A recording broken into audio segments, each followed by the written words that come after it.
on Comcast Sportsnet Bay Area is brought to you by Jack in the Box. Jack's hottest sandwich is back. Head to Jack in the Box for Jack's Blazing Chicken Sandwich. By Toyota, #1 in MPG, durability, and resale value. Toyota, let's go places. And by DraftKings.com. Play daily fantasy baseball for free on DraftKings.com with the official daily fantasy partner of Major League Baseball. Enter promo code ORANGE for free entry.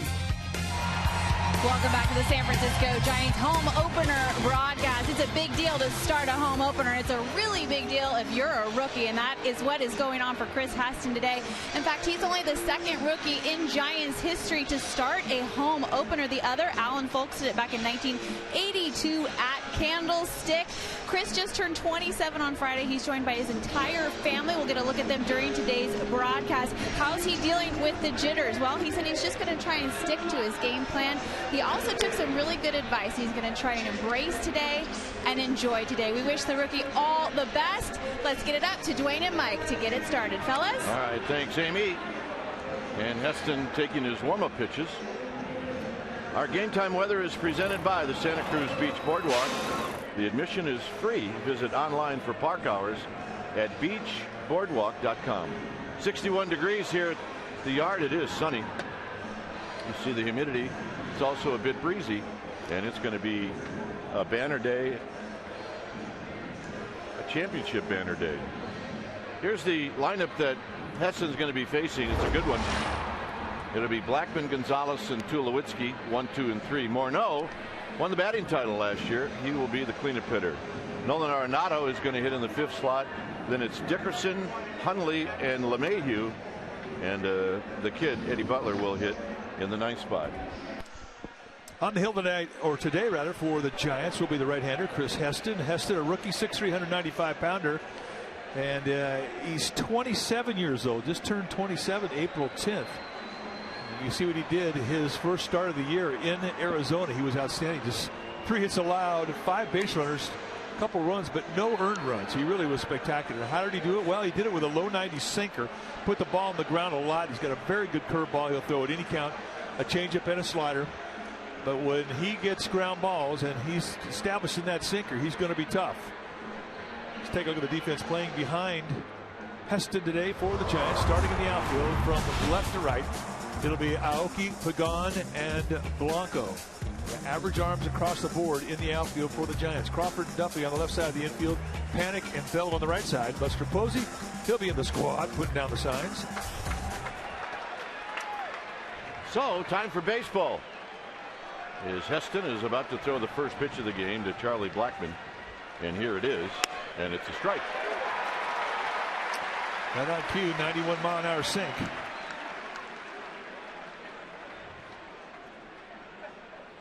So we get started at 1:41. And Blackman's going to open up the game with a line drive into center field. So a wake-up call for Chris Heston. Yeah. Carlos Gonzalez is coming up.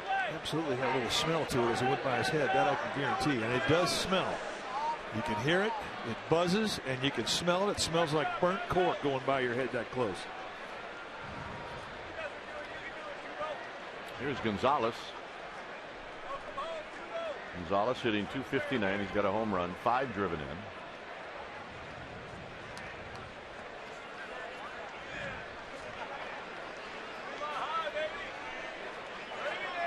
Last year, Gonzalez and Tulowitzki battled injuries. Look at the bouncing ball to Panic, to Crawford, to Bell. Double play. 3 pitches, 2 outs. And such is the life of a sinker baller. As long as you keep that runner in force at first base, you got a chance to get 2 outs with 1 pitch. And here, tailor-made, 2-hopper right to Crawford, who turns it over to Belt. That's our Exmo. It's brought to you by your local Toyota dealer, and here really gives you a good shot at what's going on there at the pivot of second base. So, Cap, is that the type of first ground ball you want? Yeah. Yep, something that isn't too tough to handle. Here's Tulowitzki. Tulowitzki off to a good start at .391. He's got 4 runs batted in. 9 for 23. It's nothing than 2. There's the slider. It really is a flat slider, almost a cutter, but it's a little bit bigger than a cutter. And then he's got the curveball that is a good strikeout pitch, both to righties and lefties. And as we mentioned before, he does throw a changeup.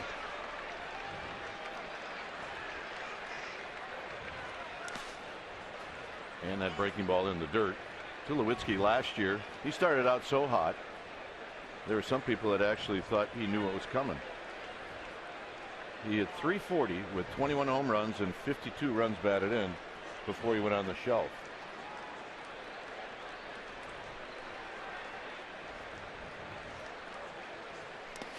In the dirt again, it's 2-2.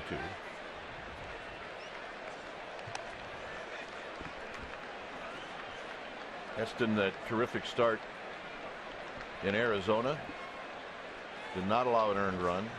3 hits.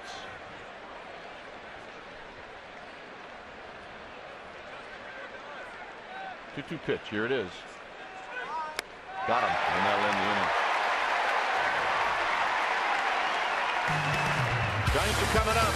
Aoki to lead it off.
And let's take a look at Bruce Bochy's lineup.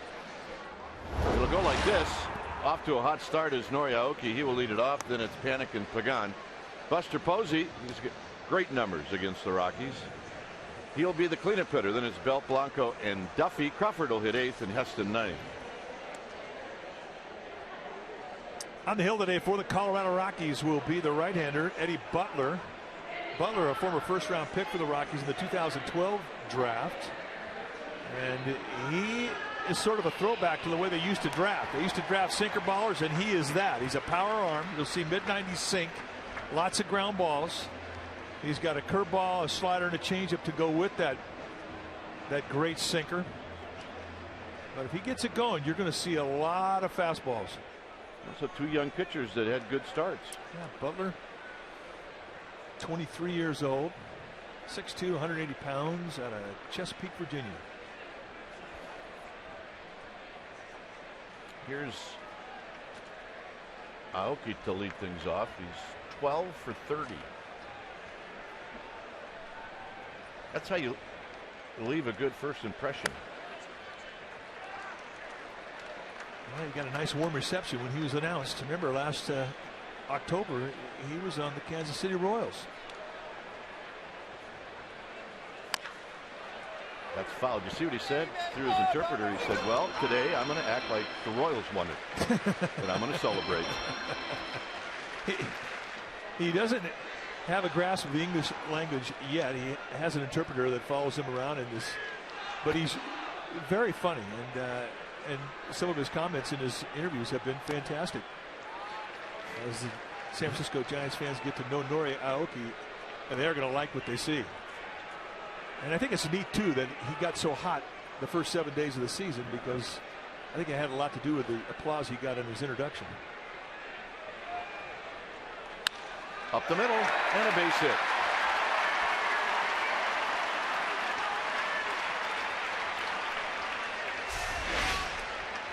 This is when he was introduced. Yeah, how you like me now? He is a bit of a character, but a good, tough, hard-nosed pro. Play it again, Giants. Okay, that's the plan.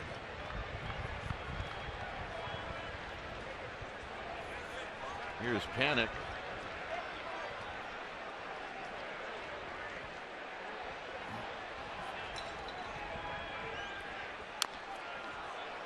Panic. Sinker ballers, man, they'll hurt your feet if you're hitting. Foul balls into your shin bone, your ankle, your foot, your toe. And I mean, both righties and lefties. Happens to them both. Trip Gibson, the plate umpire today, low ball umpire, and he's got some inconsistent corners. Sometimes you'll see wide strikes, sometimes you'll see wide misses. Tapped to LeMahieu, and that's all they'll get. Let's take a look at that defense the Rockies will employ today behind Eddie Butler. Starting in the outfield, be Dickerson, Blackman, and Gonzalez. You've got outstanding arms in center and in right, a below average arm in left. Tulowitzki and Arenado on the left side of the infield, LeMahieu and Morneau on the right side, and Nick Hundley will be in the squad putting down the signs. How about this? Hundley, Morneau, Blackman, and Dickerson are the only ones that haven't won a Gold Glove of that group. Gonzalez has won 3. Tulowitzki's won 2. Arenado's won 2. And LeMahieu won last year, which is in tight to Pagan. Well, they are an outstanding defensive team. And the ones that have not won a Gold Glove are candidates to win a Gold Glove. Absolutely. And I think this is one of the best defenses in the National League.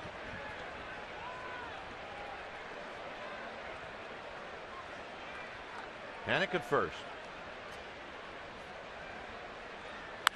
And a base hit up the middle.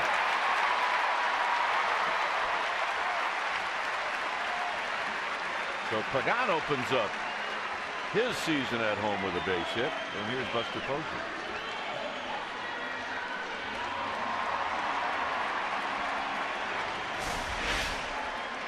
You want to try and get the sinker baller to get the ball up, and that's right out at the belt. You see the two-seam movement, and the movement will run away from a lefty. The higher up it goes, the less it sinks. You'll still get movement, but the movement up around the belt will be flat. It'll be fading away from him. And Pagan took advantage of it. Buster Posey had a home run in the game yesterday in San Diego.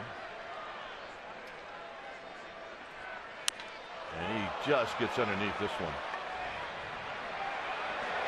Tulowitzki and Arenado really having a hard time. Posey was out no matter what because the infield fly rule was called, but you can see how the wind was playing tricks. Arenado thought he was underneath it, and Posey or Tulowitzki caught it. Man, that right there is a warning to both teams because there is a lot of wind up there today. You can look out in the bay and see a lot of white caps. Flags cracking. Players' uniforms on the field whipping on their legs. So pop-ups and fly balls will be quite entertaining this afternoon. Here's Belt. Hit him.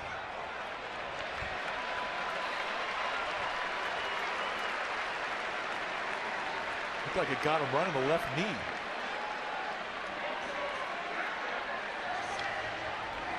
I think I'd have given him a little more reaction than what Belt gave it. He hardly paid this any respect. Right off the left kneecap.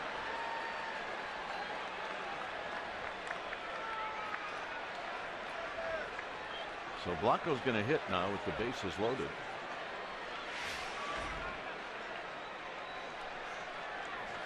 That tight slow motion camera is new to our show this year. That was a great shot.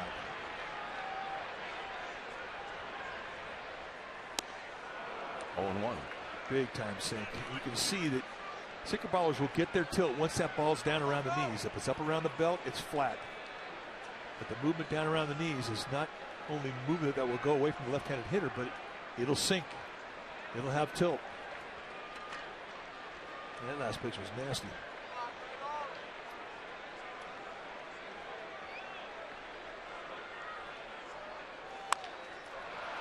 And Butler's got it. And this will end the inning. Giants leave him loaded. We'll head to the second here at AT&T Park. It's 0-0.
Take a look at our AT&T U-verse rewind. It happened on Wednesday in Arizona. It was Chris Heston.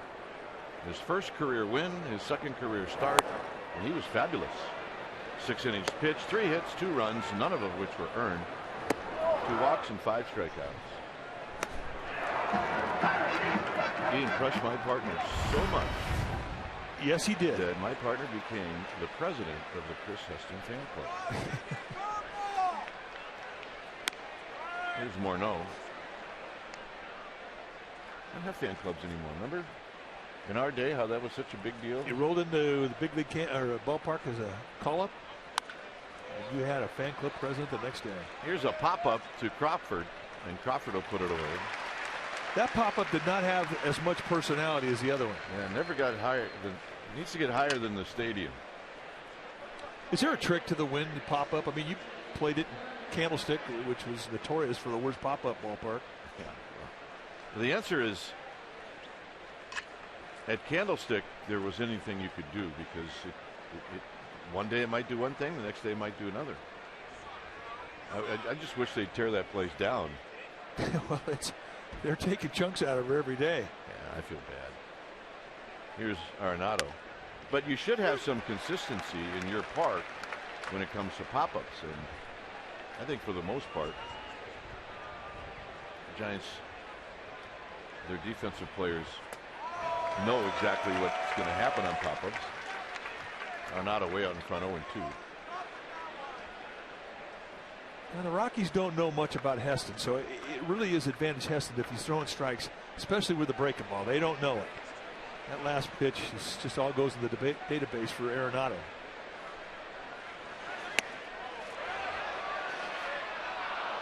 No swing. Ryan Gorman, first base umpire, crew chief.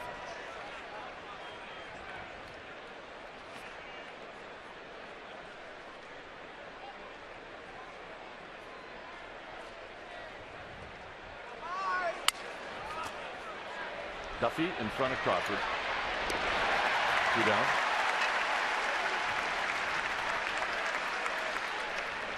And here's Corey Dickerson. Yeah, you watch Matt Duffy take ground balls every day, and he takes them all around the infield. But of all the new positions that he's playing, and he's a natural shortstop, that's what he was drafted as. I think he looks pretty comfortable over third base. I think his best spot is probably second base.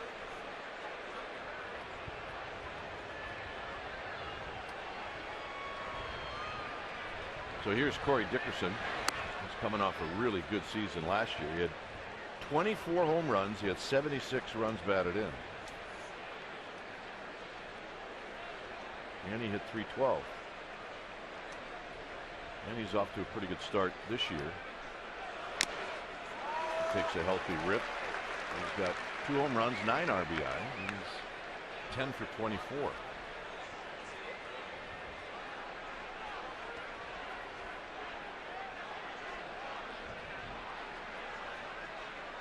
You hit that many home runs and hit over 300, you can hit and you've got pop.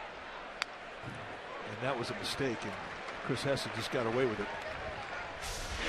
Take a look at the motion.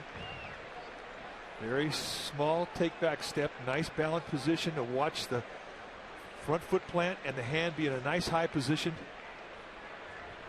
An unusual take back because he doesn't really swing his hand way below his belt. It kind of slingshots it back. Got him, and that'll end the inning. Dickerson not happy. Duffy will lead things off.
Is brought to you by Casino Matrix, Silicon Valley's premier 24/7 entertainment destination. We've reached the bottom of the second inning on a gorgeous Monday afternoon. Otherwise known as the day you hang the World Championship flag. There's Duffy. Duffy hitting .267.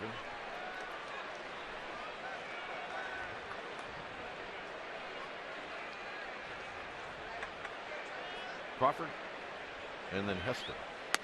There's a strike. That's what you have to do first time through the lineup. If you're a starting pitcher, you've got to let that opposing team know that you can throw something behind in the count. That was a good 1-0 breaking ball.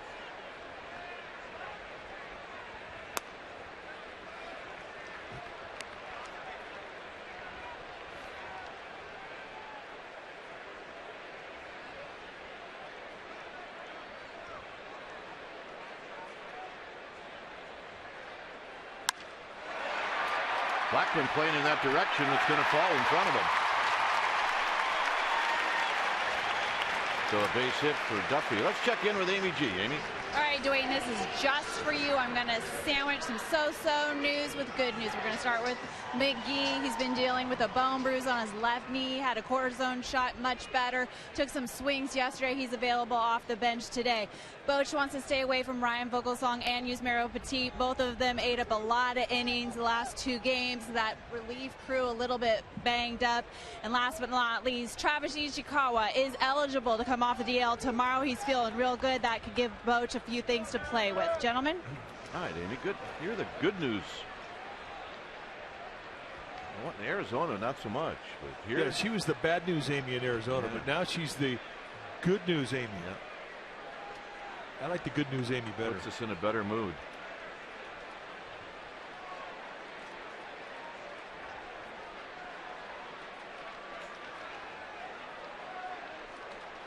Crawford hitting at 192.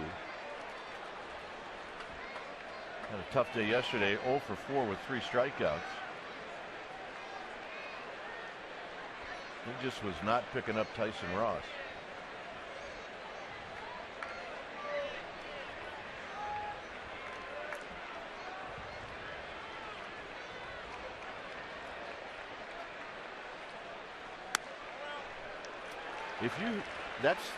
Look, that's the one Butler wants you to swing at, because you roll that over, you get a double play. Exactly. And the thing about Trip Gibson, the plate umpire, is that's a ball right there. You throw that same pitch, and he might call a strike. And there is some inconsistency to his corners. We saw him in San Diego. And he did not have a great day calling balls and strikes.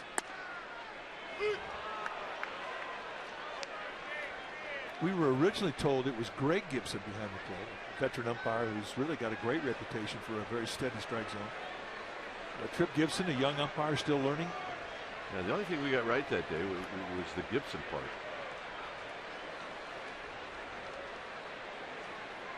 Duffy with his lead. And then when we found out, it was too late to do a make good. And then we totally 100% blame the Padres PR department. Who, by the way, are one of the best PR departments in all of baseball. They do a fantastic job. But they were more than apologetic.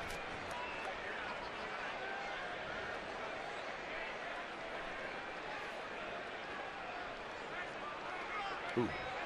Duffy had a little bit of lean going towards second base. Would not be surprised, just because of the ability of Butler to get the ground ball, is to see more hit and runs today from Bruce Bochy. Been a little snake bit on some of the calls that he's made where they've kind of backfired on him. Well, it's hard because he doesn't know Eddie Butler. And if you're going to put a hit and run on, you want to get a guy a pretty good pitch to hit. So you have to have faith that the guy who's out there on the hill is going to be around the strike zone. That's a nice tight little cutter at 90 miles an hour. That could not have been put in a more perfect place. I can see why this guy was a first-round pick with his velocity, his movement, and that little breaking ball. He's got a curveball and a changeup to go with it.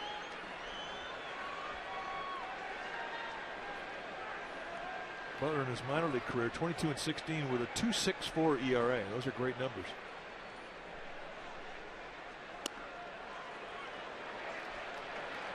Two and two on the no swing. Outstanding 1-2 pitch. And Brandon Crawford did all he could to check that swing.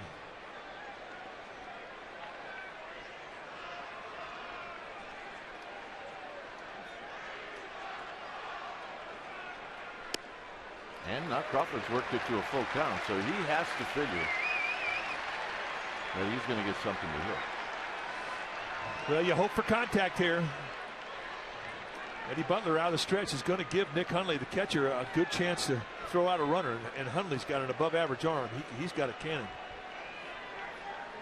Runner goes, big chopper, and LeMahieu will make the play. Duffy in scoring position. Well, tomorrow night it will be opening night, Tuesday, April 14th. We're going to honor Madison Bumgarner's historical 2014 postseason performance. First 40,000 fans are going to receive a bobblehead commemorating Mad Bum's NLCS and World Series MVPs, all courtesy of AAA. You want tickets? Go to sfgiants.com/tickets.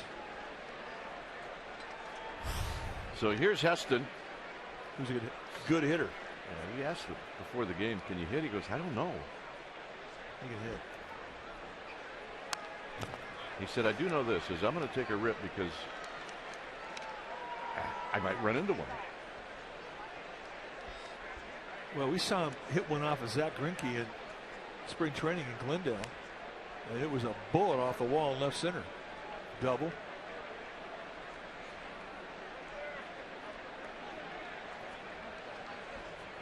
That to me is instant credibility.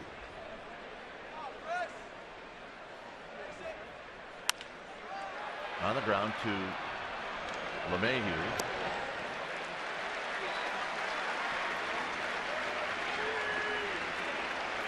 Well, Madison Bumgarner during the parade got on a horse, but really wasn't allowed to ride it in the parade. Here, that's not the case. Out on the warning track. It was pretty good. Yeah, he's got a little cowboy in him, no doubt about that. He proved that last October. And he handed the flag off to the Giants players that have been part of all 3 championship teams. Here's Aoki with Duffy at third.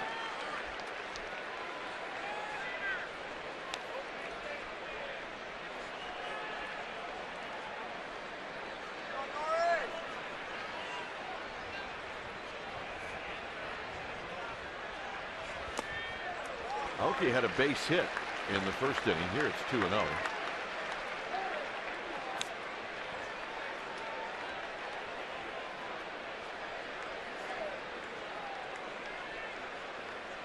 He's got 1 RBI in the season.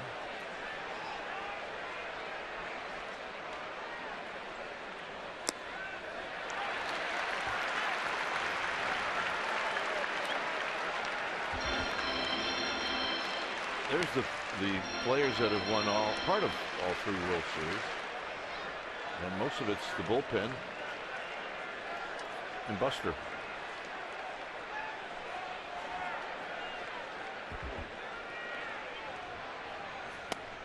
And that's ball 4.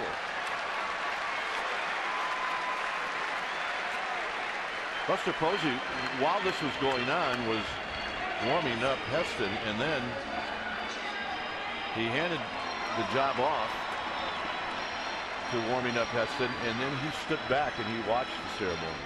He didn't actually go out into the bleachers, but he stood very patiently and took it all in like he said he was going to. Panic bounced out in the first.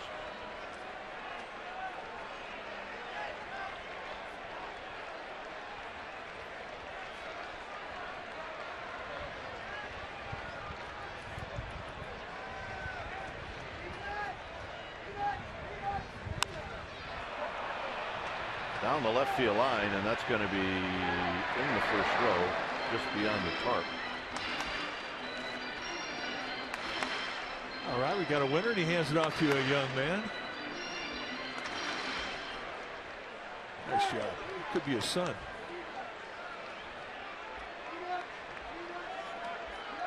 I'm not going to arm wrestle the old man, I can tell you that. No. 0-1 to Panic.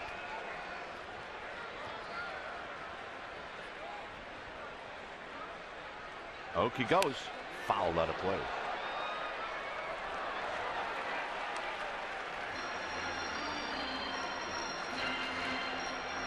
So Joe Panic making some friends.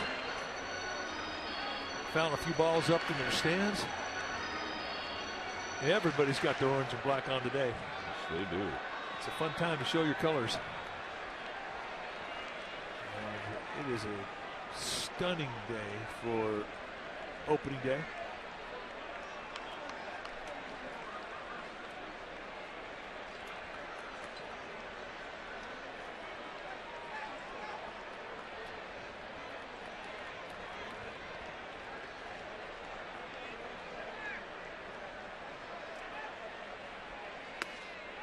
Panic takes that pitch low and in, 1-2. That's the one you hit your shins with.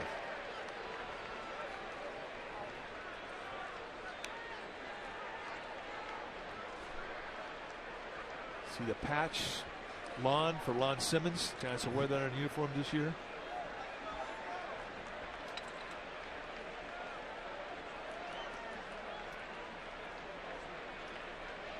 Okie goes.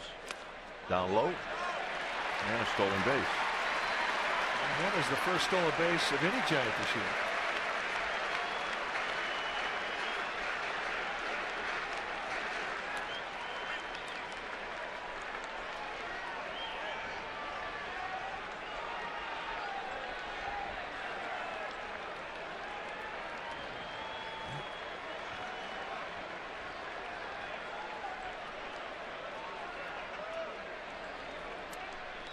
Two pitch. Here it is.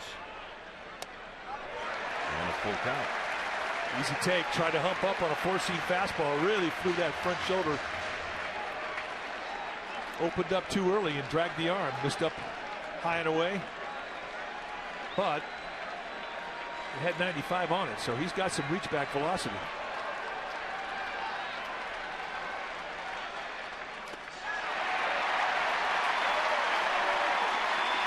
And that was an easy take.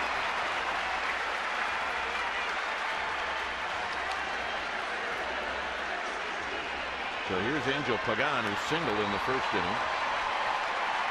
Well, the Giants have managed to load the bases in the first 2 innings.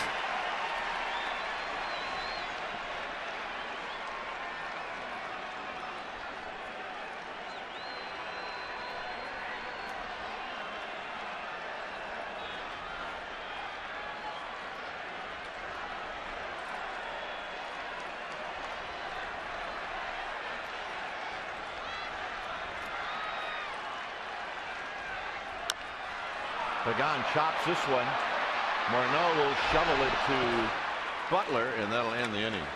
So he gets the ground ball when he needs to. There's Madison Bumgarner with the flag. Beautiful.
Banquet timeless moment.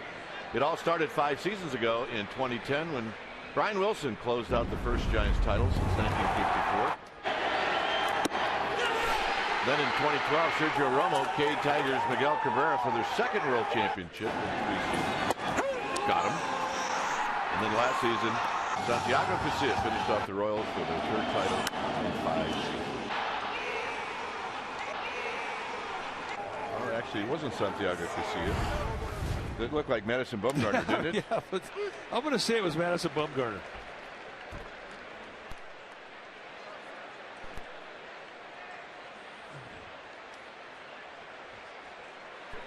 Here's Hundley. I think it was the same people that said it was Greg Gibson behind the plate a few days ago. I think Santiago Casilla wrote it. Yep.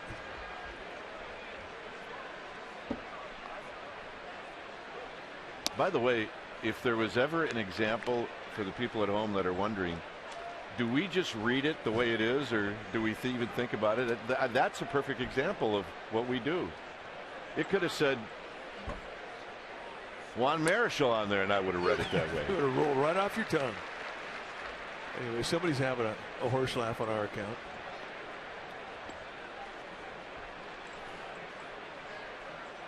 Two-two to Hundley. Ooh, good pitch.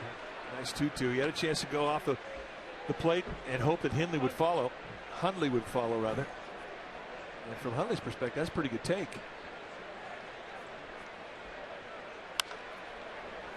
Shallow left. Aoki broke back, and it's going to be Crawford who had a shot at it.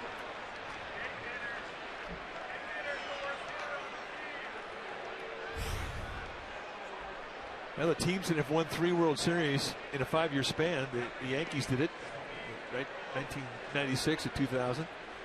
They've done it 8 times. The last time they did it was 1996 through 2000. The Red Sox have done it twice. Last time they did it, 1915 through 1918. The A's did it back in the 70s, 72, 3, and 4, and the Cardinals did it back in the 40s. Gas House Gang, and then the Giants add their name to the list. That's rare air right there.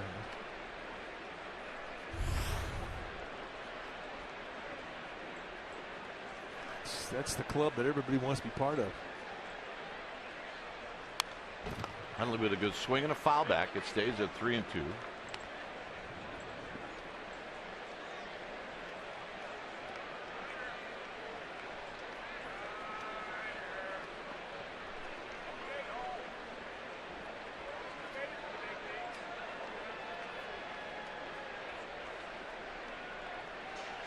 And the walk. Second base runner.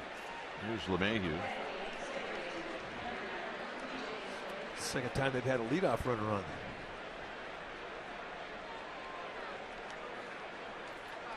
See the flags. It is blowing pretty hard here at AT&T Park.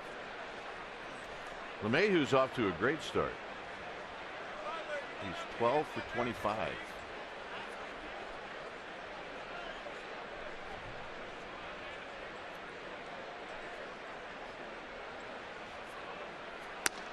Just off the plate.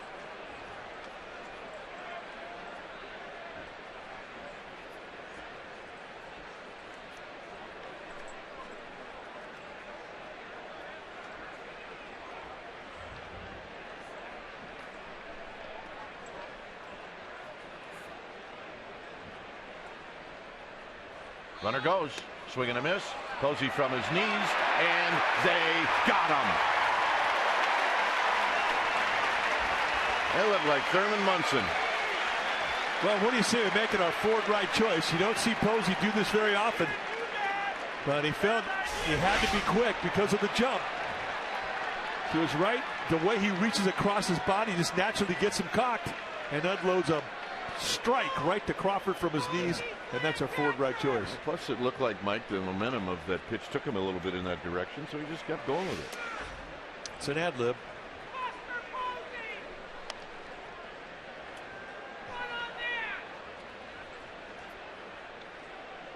Walt Weiss doing the same thing with Chris Heston that Bruce Bochy was doing with Eddie Butler, the pitcher for the Rockies. Both sinker ballers, starting runners. Blanco battling the wind, puts it away. Right field today is going to be an adventure. And this is one of the toughest right fields in all of baseball. And when you get wind like you have today, you get unpredictability in your fly balls.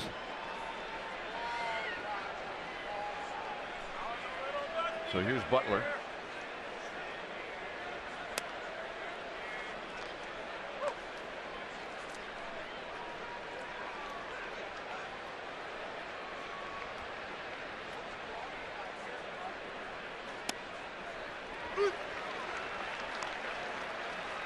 The last time Heston pitched against the Diamondbacks, his first start of the year, he had Hector Sanchez behind the plate. So Buster Posey getting his first crack at him this year. You won't see a lot of shaking off by Heston. And that'll do it. 3 strikeouts now for Heston. And for the Giants, it will be Posey, Belt, and Blanco coming up.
And it'll be Monday, Tuesday, actually Wednesday, Thursday, and Friday.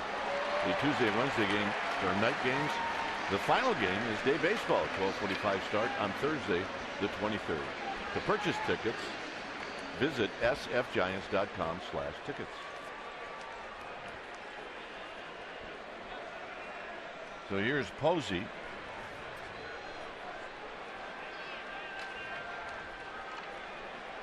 Mr. Posey popped out in the first inning. He looks at a strike.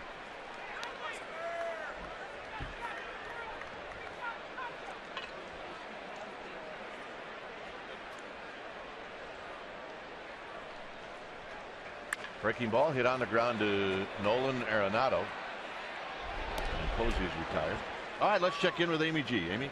All right, guys, we have Mr. and Mrs. Heston, Bo and Teresa, and they're also joined by their daughter, Heather, their son-in-law, Tommy, and Chris's girlfriend, Ashley. And let's get straight to it. Chris looks really, really calm out there. He was the first person up in the dugout this morning, but he said he was ready to rock. So, Dad, how does he keep his nerves in check?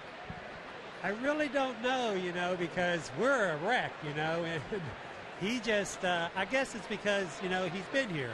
He's been here before. And it's, this is what he does. He loves to pitch. So he just gets up there and does what he does, Doesn't think about it too much, I guess. I don't know. He's joining the team at a crucial time with several pitchers that had gone down. And Mom, were you able to watch his game against the Diamondbacks the other night? And were you as nervous then as you are now? Oh, yes. Every time I ever get to see Christopher play any game, even in the Little League, I was always nervous, shaking, crying. And I just want to be out there and make sure that he does good. When he's running around those bases, I want to be there to make sure he gets there. Just as a mom, I'm very proud of him.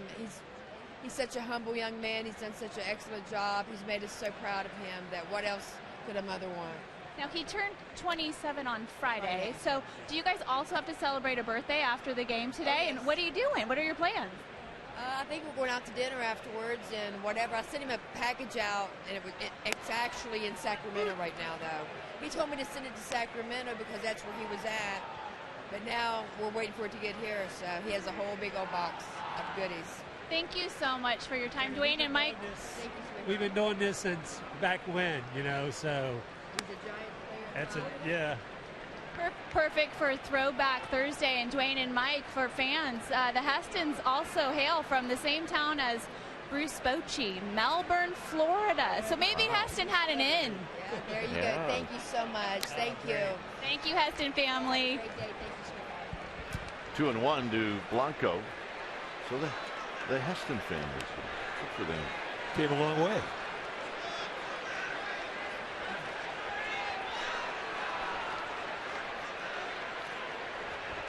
Two and one to Blanco. Blanco goes the other way, and that's a fair ball.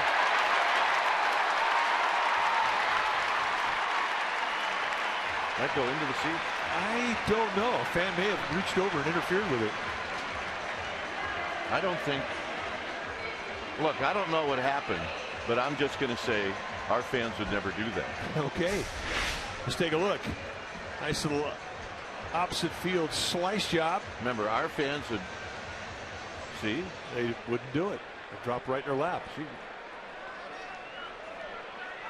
hop right to the top of the wall. Rattled around. She brought her glove. And she picked it up. Here's Duffy. She just didn't have it on.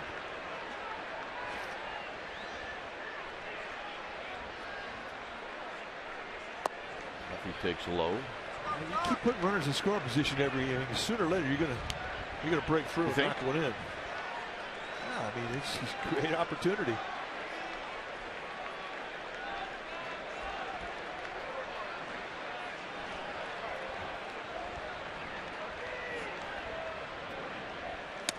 High to Duffy. All throughout spring, we've seen a really good opposite field approach with Duffy. I mean, he really can handle any type of movement and take it to the right side of the field. But every once in a while, he'll get greedy when he's ahead in the count, like now. And he'll try and pull. And he's got some pop in that bat. Like that, it's 2 balls and 1 strike. The ball's supposed to be straight, though. Yep, everybody's got their colors on. The attitude in this ballpark is amazing.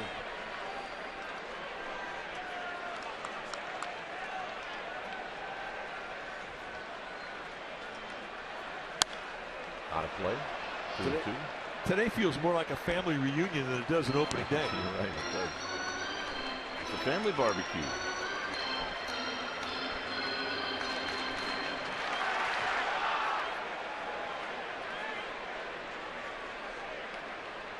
If you're waving at me, howdy. 2 balls and 2 strikes to Matt Duffy.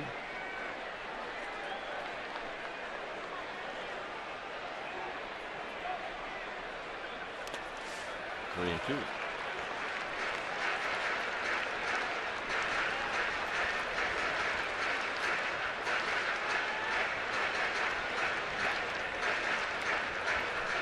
Hunley goes out briefly.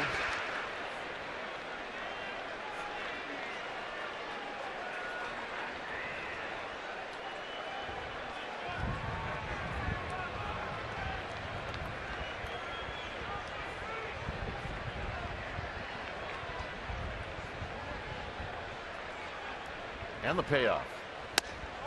And he walked him. That was a confident take by Matt Duffy, I got to take. Yeah, that wasn't that far from the strike zone either.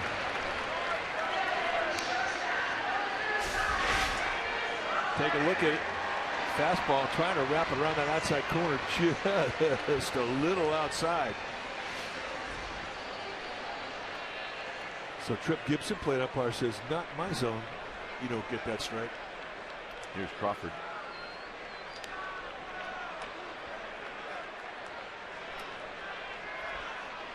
Crawford, very good RBI guy last year. And he takes low.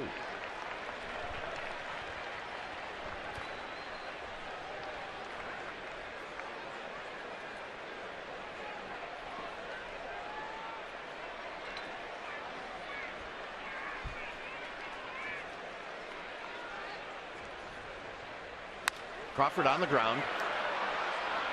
Morneau will shovel it. And once again, Butler does not give up the big hit to the Giants.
West Bay Area is brought to you by PG&E. Together, building a better California. Well, if you're looking for the best coverage of San Francisco Giants baseball, you can log on to csnbayarea.com as insider Alex Pavlovich provides wire-to-wire reporting of the Giants' 2015 season. And he'll do it with breaking news, video, special features, and much, much more, only on csnbayarea.com. Here's Charlie Blackmon. Blackmon opened up the ball game with a base hit.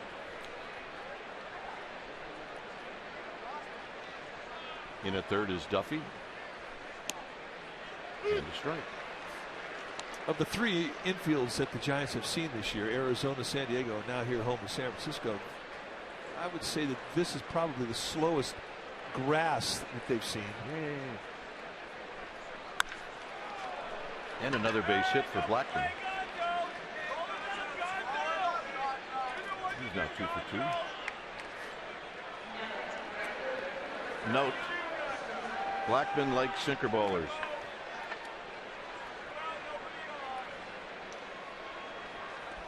Gonzalez bounced into a double play.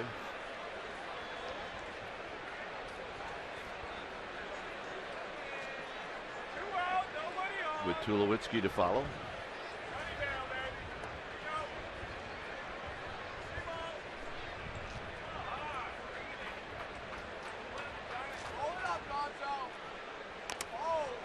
Gonzalez trying to bunt.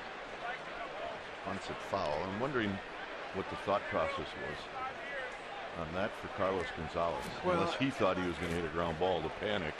Yeah, I guess he's maybe fearful of that. But if I'm Walt Weiss, the skipper of the Rockies, and I got a guy up there who has 30 home run power and he's bunting for me, I have to call timeout and ask him what the heck he's doing.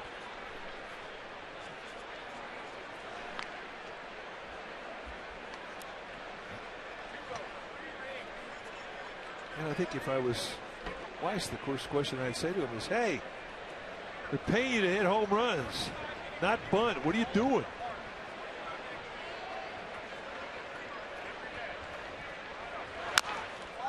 Tapped to Belt. Belt will tag Gonzalez.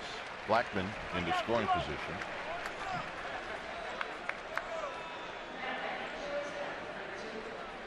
Here's Tulowitzki.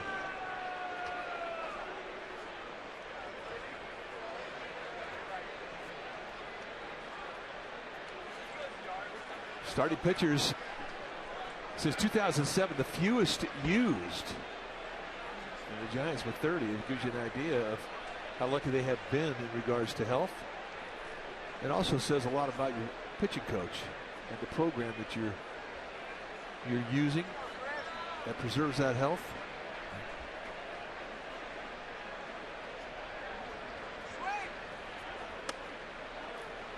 Tulowitzki takes that first pitch breaking ball. Panic is going to keep Blackmon as close to second as he can. This is where Tulowitzki is so tough. I mean, he's a great hitter, period.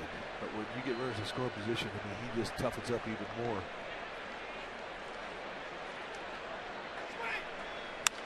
And a shot down the left field line. That's a fair ball. Rockies are going to be on the board first. Aoki's going to get it in quickly. And it's 1-0 Colorado.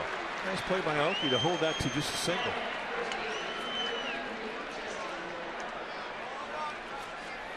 That's what Tulowitzki does. I mean, he just doesn't have any holes. It's hard to get him off balance. And this is a cookie right here, right out of the middle of the play at the belt. He's not going to miss those.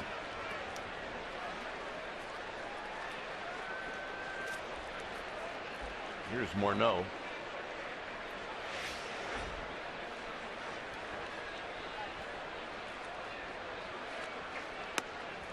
Got toward him. No balls and 1 strike.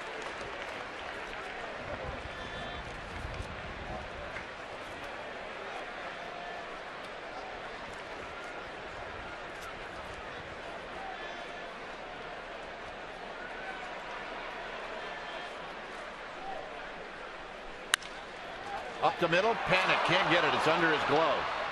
Tulowitzki's going to move over to third. And the Rockies will have runners at the corner.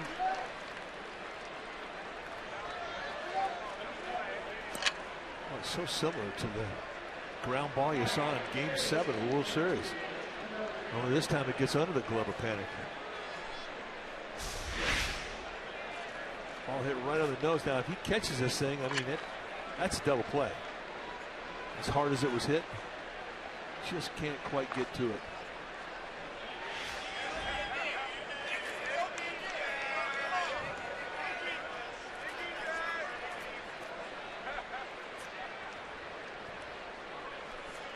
Arenado. Double play ball. Crawford to Panic to Belt. And that'll end the inning. Heston's going to lead things off.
By authority of the San Francisco Giants, it may not be reproduced or retransmitted in any form, and the accounts and descriptions of this game may not be disseminated without the express written consent of San Francisco Baseball Associates, LLC. Hey, tomorrow it's Tuesday, and that means it's Say Hey Tuesday, Giants and Rockies. Yahoo Sports Talk live from the Plaza at 5. Pre-game live will start at 6:30 right here on Comcast Sportsnet Bay Area. So Heston's going to lead things off. The Rockies grab the early lead.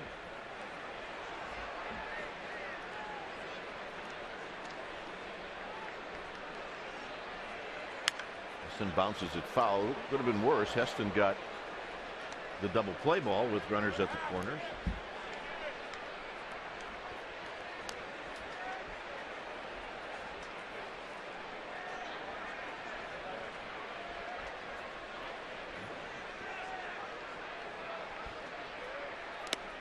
Hey, he may give Madison Bumgarner a run for best hitting pitcher on this Giants team.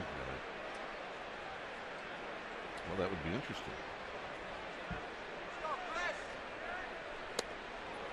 Except on that swing right there. Well, yeah, that type of swing there will make your hair turn orange. There's no doubt about that. Is that the hair of the day? Yep. Out of play. Remains 1-2. Yep. Last name McDonald. Blends right in with the guy's boiler right behind him. A lot of good attitude in this ballpark. 1-2. 2-2. Good take.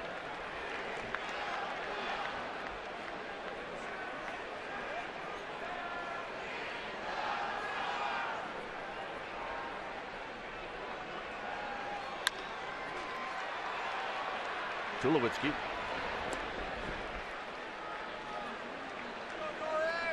All right, time now for our Geico quote. This comes from Nori Aoki on what he will be doing during the banner ceremony. He says, "I'm going to participate as if I won the World Series as well."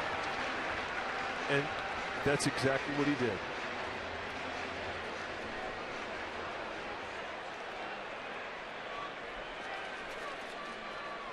This was during the introductions.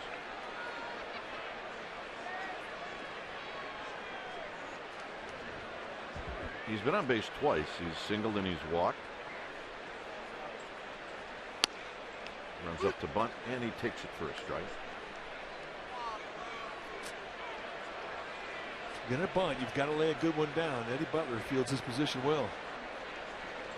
Yep, she's getting the same hair. She's part of the McDonald family.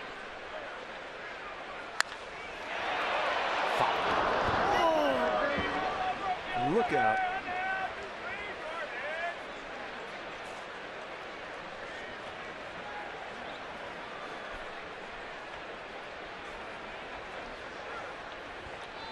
And the winner. 0-2 to Aoki. And that bounced. It's 1-2. Huntley's had a workout.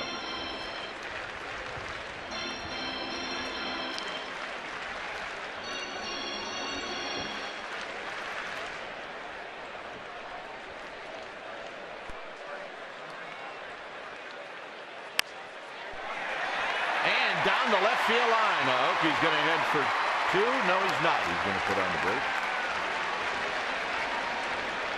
Nice play from Corey Dickerson. They had been playing towards the line in left field, so they really anticipated if he was going to go to the left, it was going to be on the line. Oh boy, he really almost takes this out of the glove of Nick Hundley. Just a nice little steer job. If the infield was going to give him that lane, he's going to take it. Nolan Arenado, the third baseman for the Rockies, really was off the line. That's great bat control. Here's Panic.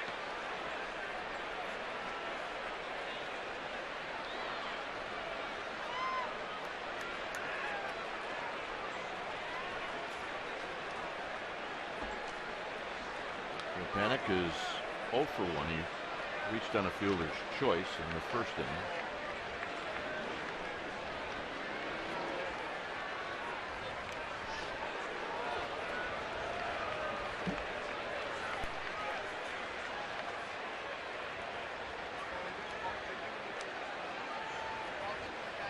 Aoki can steal a base.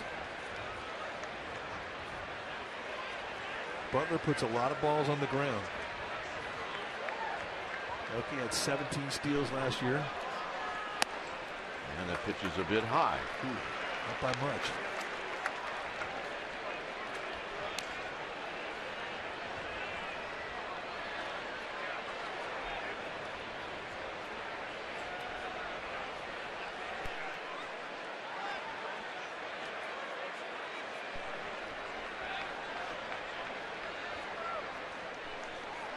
And this one gets away, and Aoki thought about it.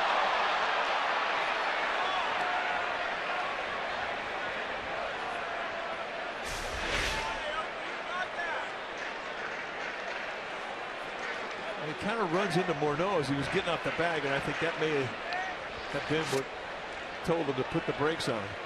But you have to be absolutely sure. He probably could have made it. But when in doubt, hunker down, stay in the bag.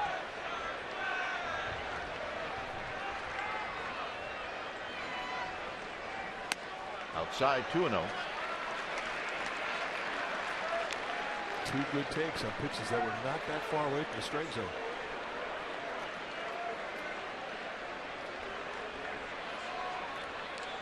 They bunch the gap in right field and right center.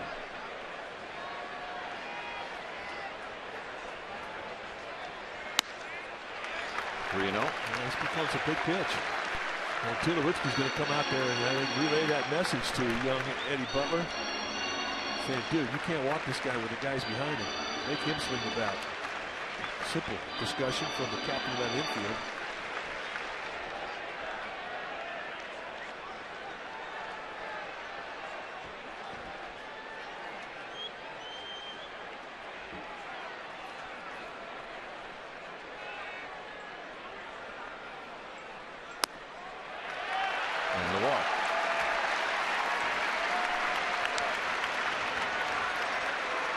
Opportunity for the Giants. Well, getting men on base has not been the problem. And left 3 on in the first, 3 on in the second, 2 on in the third. And here with 1 out, they have 2 on. And the heart of the lineup coming up.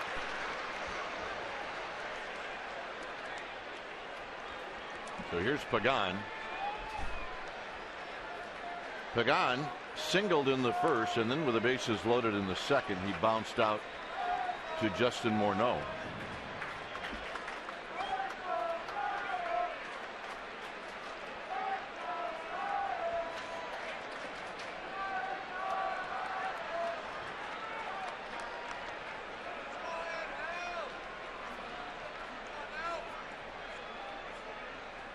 No overshift for Pagan, but they are playing him to pull on the infield. Of course, the exception, if you take a good look at it, is Arenado. He has to stay close to third with a runner at second.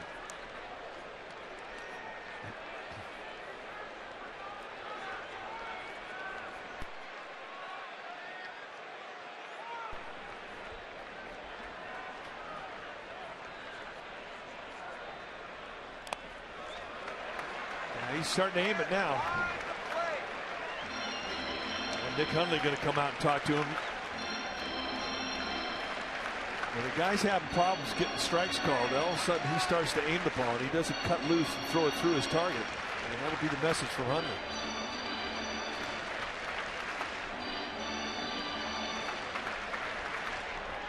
Bullpen is quiet. And the longer you go without throwing a strike, the harder it is to throw one.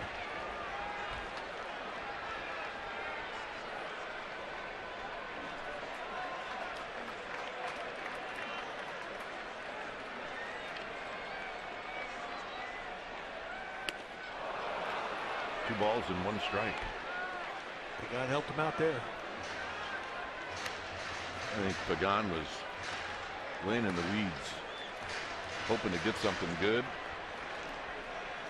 But in this particular case, he has to be happy that he missed it.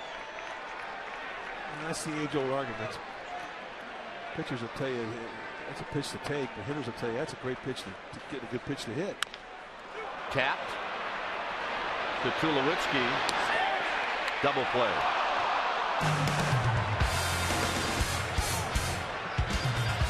Fifth inning coming up.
To kick off the first homestand, as they are right now. And 2 more of these games will be 7:15 games tomorrow and Wednesday night. Wednesday, April 15th, the first 20,000 fans are going to receive a 2014 World Champion Snow Globe featuring the triplets.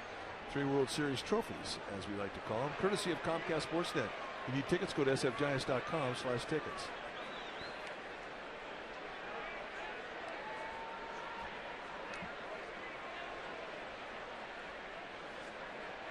Here's Dickerson.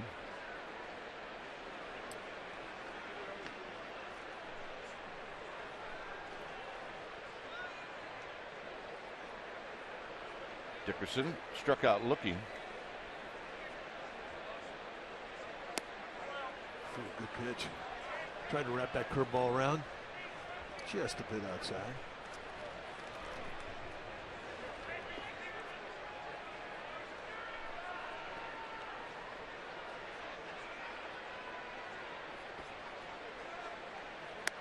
And this time Dickerson does go around.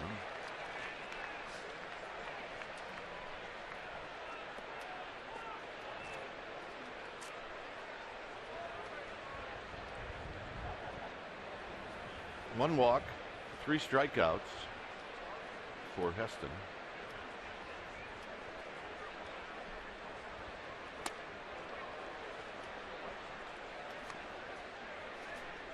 Butler, on the other hand, doesn't have any strikeouts, and he's got 4 walks.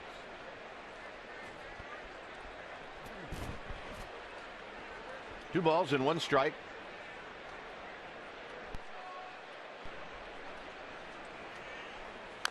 Tap foul.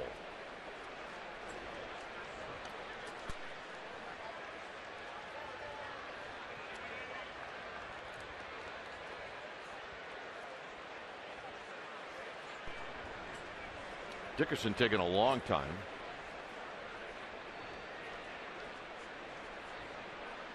Heston waiting patiently. Heston's a get it and go guy, like a lot of sinker ballers.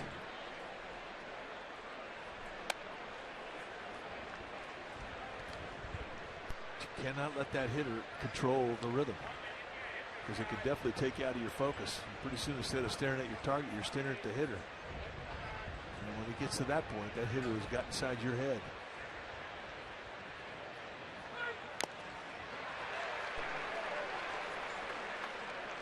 Foul ball may have caught a piece of Buster Posey.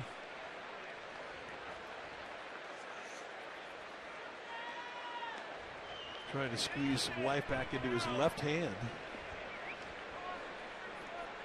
As much padding as that catcher's glove has, I mean, if you catch a ball right on the tip of that glove, it can ring your bell.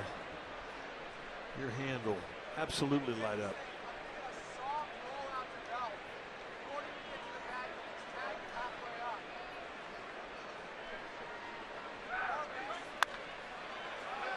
Could be an adventuresome pop-up right here. Crawford makes the catch. Well, that's the technique. Everybody go out for it.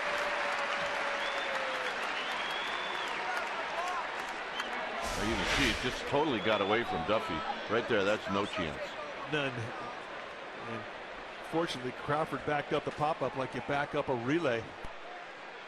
And for the shortstop angle, it was a little bit easier.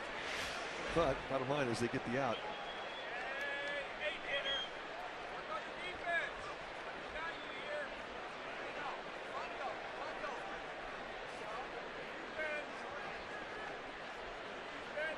So Nick Hundley steps in. Hundley walked back in the 3rd inning to lead things off. Fans have got their rings. They're going to get another one on Saturday. Saturday is the ring ceremony. Giants will get their rings, and 40,000 fans will also get rings. You know what you're wearing? Yes, I do. I do too. Tuxedos with tails. Yeah, kind of like this guy. It's dressed for opening day. Big tapper. Duffy, the belt. You know, that's if I caught that ball right there at the belt, and it's like, do I catch it with my glove with the palm facing up, or do I catch it with the palm facing down? You know, it's in that gray area. And right there at the last minute, he goes with the basket catch, gobbles it up, nice exchange. Didn't have a lot of heat put on the play with speed down the line from Hundley. Still a nice play. Yeah, you probably get away with doing it either way. But what you have to do is try to figure out what's the best way for me to get rid of it the quickest.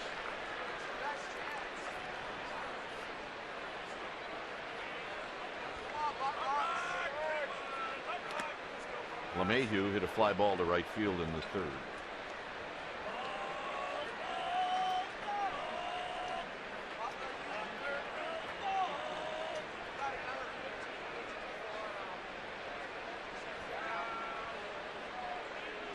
that many people who have hit the ball in the air off of Heston. Really breaking ball. Took a little off there. Really had LeMahieu out front. Heston back on that rubber, ready to go. You can see the break. And Buster Posey wanted another one of those.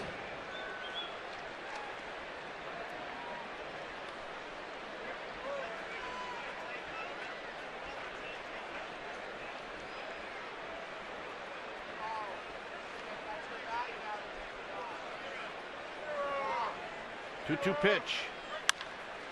Up the middle. Panic, off balance throw. Belt can't hang on to it.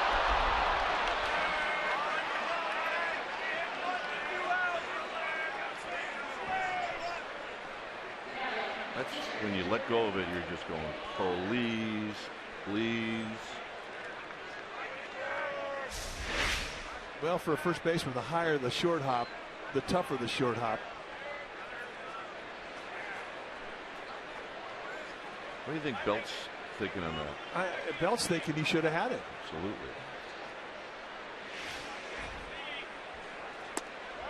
So you lose the chance to be able to lead off a pitcher next inning for the Rockies as Eddie Butler gets the hit here.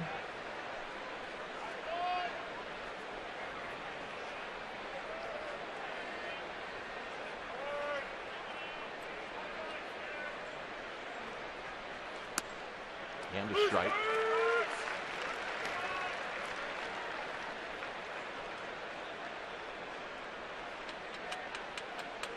Blackman is on deck. 1-0 Rockies. Rockies scored a run in the 4th inning.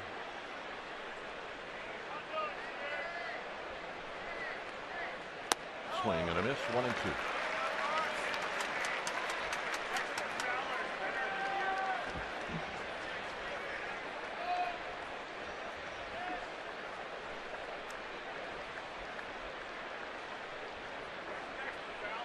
One ball and 2 strikes. As Heston bluffs a throw to first. The line score looks very even until you get to left on base. Rockies have stranded 1. The Giants have stranded 9. That'll end the inning. Now the Rockies have stranded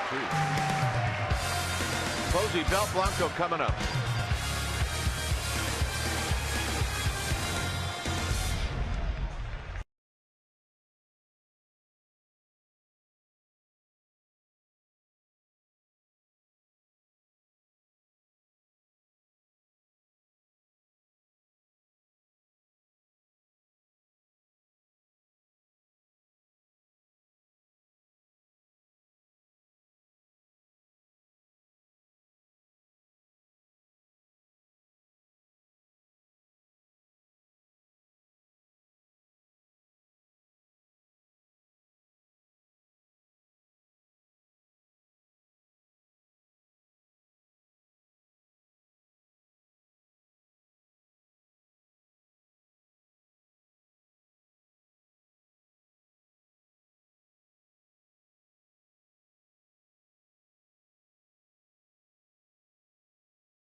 You can do that today after postgame live right here on Comcast Sportsnet Bay Area.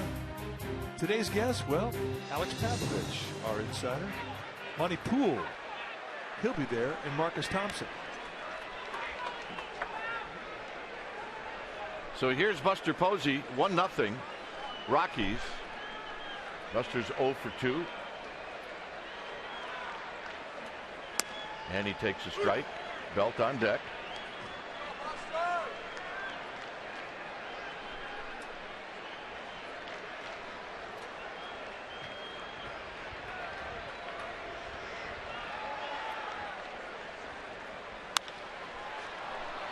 Flipped out to right field for Gonzalez. And Gonzalez puts it away. Time for our Togo's big play the Togo's way. April 8th, 2014, home opener. Brendan Belt home run off of Trevor Cahill. Giants beat the D-backs 7-3. It was Belt's 5th home run in the first 8 games of the season.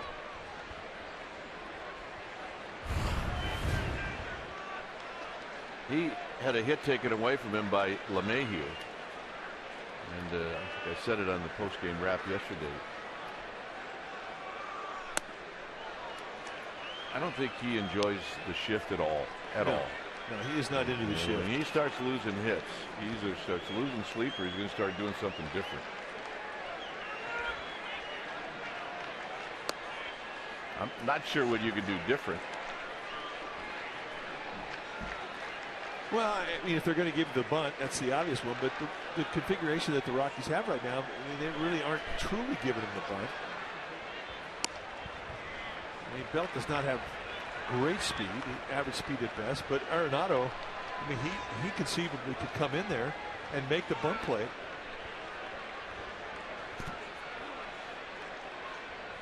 If you could just somehow automatically hit a sharp ground ball to short, now you got it beat. Yeah. If it were that easy.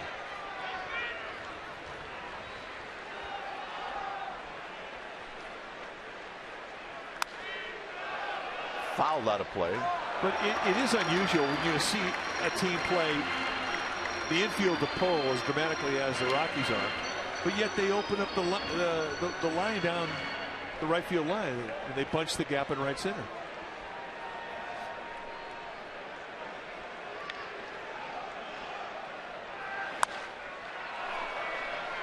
Left field, Dickerson. 2 out. And here's Blanco.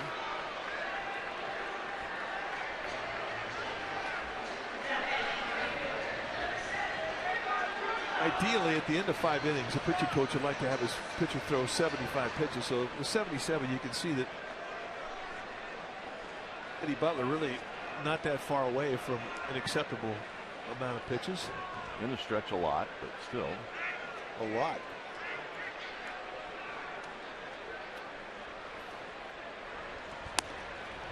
Blanco doubled down the left field line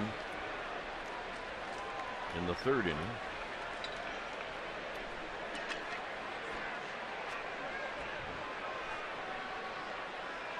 Blanco ended the 1st with the bases loaded. He hit one right back to the pitcher, Eddie Butler.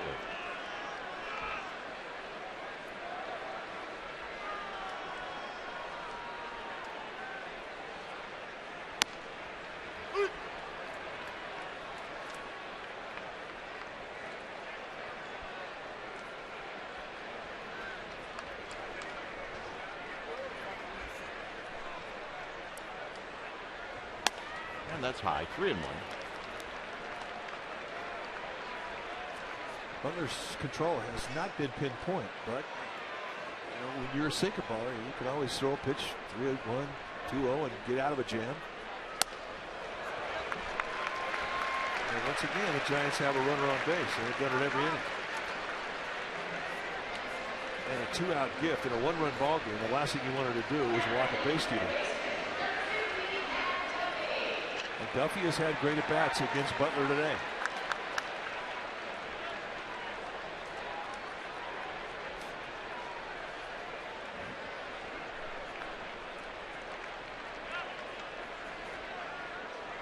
One thing we talked about, the good defense that this Rockies team have. They have exceptional arms in the middle of the field.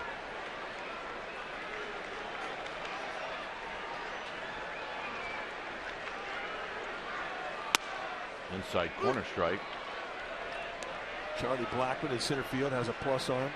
Carlos Gonzalez in right field has a plus arm, and both middle infielders, Tulowitzki and LeMahieu, are plus arms, and that's significant because of their relay abilities. It's not an easy thing to do, scoring on a capper if you're running first base against this club because of their arm strength. Big chopper foul under the glove of Arenado, and it's now 0-2.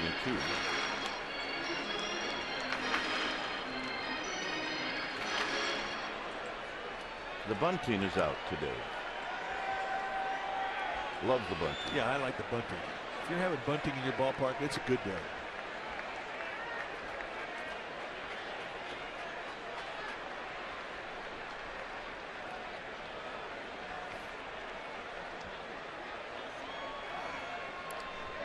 Blanco had a little bit of a lean.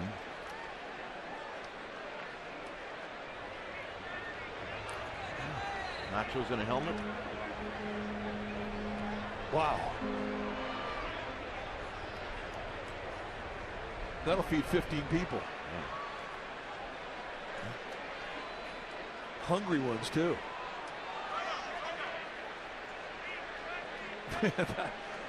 I mean, you're used to the little helmet with ice cream in it. That helmet there would fit Bruce Bochy.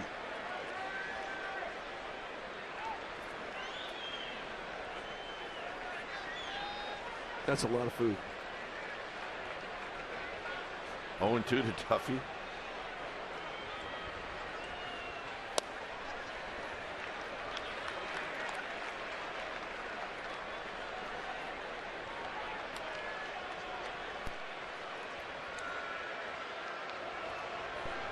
Duffy took a long look to Roberto Kelly.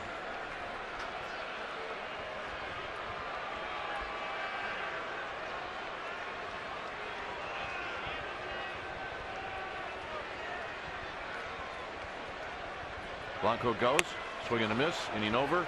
First strikeout for Butler. Great ceremonies before the ball game. The streamers came out. The Jets flew above us, and they hung the banner.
A few additions to their uniform. They have a World Series patch, and on the other side, on their left arm, they're wearing a patch to honor Hall of Fame San Francisco Giants broadcaster Lon Simmons, who we lost recently on April 5th. He passed away at the age of 91 years old. Now, he began broadcasting with the Giants back in 1958 when the franchise moved out west, and he quickly endeared himself to fans with his famous home run call, "Tell It Goodbye." Lon, you will be missed, guys. Yes, indeed. Here's Charlie Blackmon. Heston trying something different with Blackman as he throws him a curveball. Well, you're right. I mean, 2 other at-bats he's had, he's taken sinkers right back up the middle of the field for clean base hits.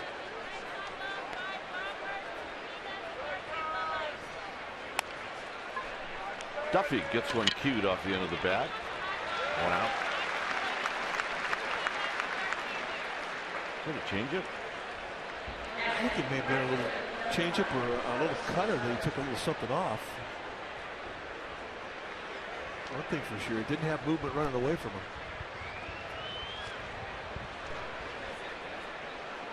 So here's Gonzalez, who bounced out twice. Oh, that's a sinker. And it did have movement going away from him. I love that camera.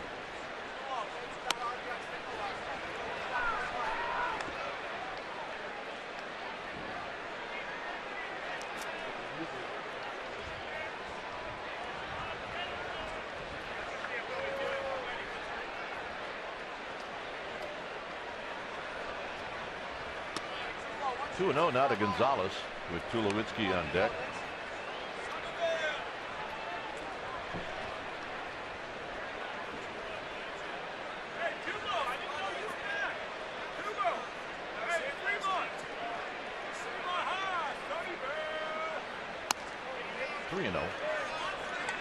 And he will swing 3-0.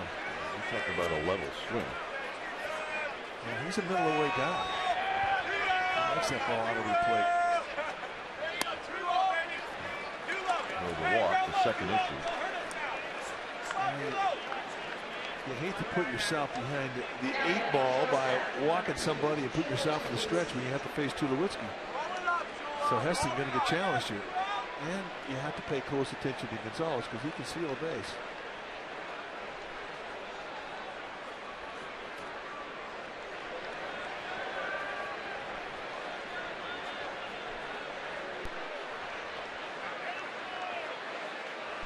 Tulowitzki singled in the 4th and did not the only run in this game in.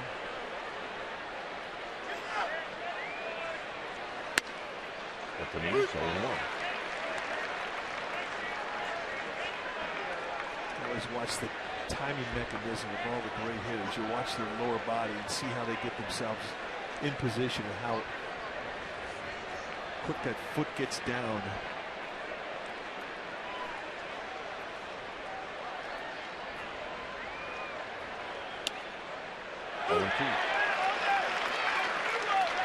Just a little toe tap that closes up his stride.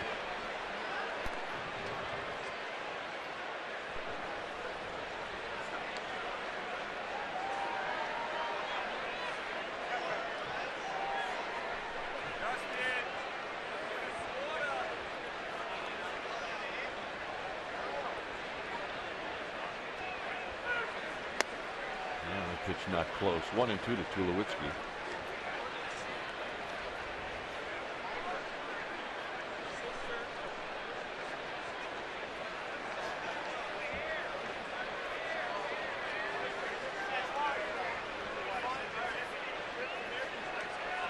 Gonzalez being held on by Belt. Curveball, got him. He saved it. Yeah, and he went front door with it, and it really kind of backed Tulowitzki off. I mean, he freezes on the pitch. And I think out of the hand, he's thinking this ball's going to hit me. Curveball inside corner, and Trip Gibson says, "See you later."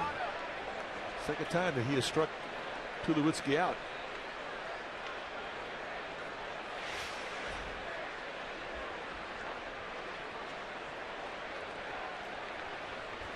Morneau takes outside. And underneath that right away, Buster Posey reminded him to get your arm up higher.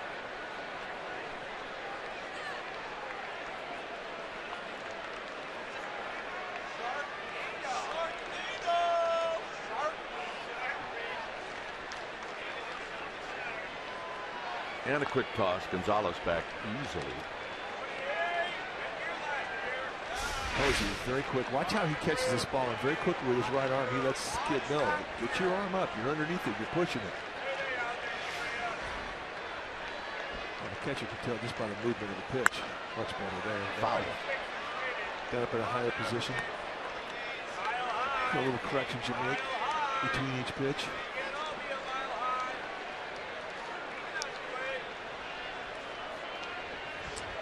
"75 pitches now for Heston. He really hasn't been overworked in any inning. The most he's thrown in any inning was 19 back in the fourth.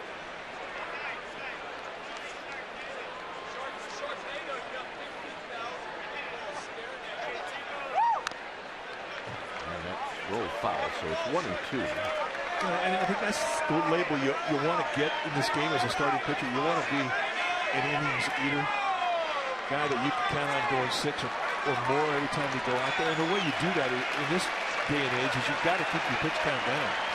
And that's the beautiful thing about a sinker ball is they get a lot of outs within 3 pitches. That's your goal.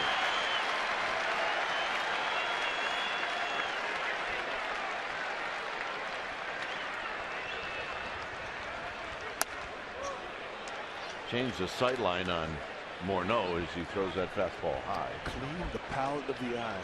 And throwing everything down around the knees, elevate above the letters.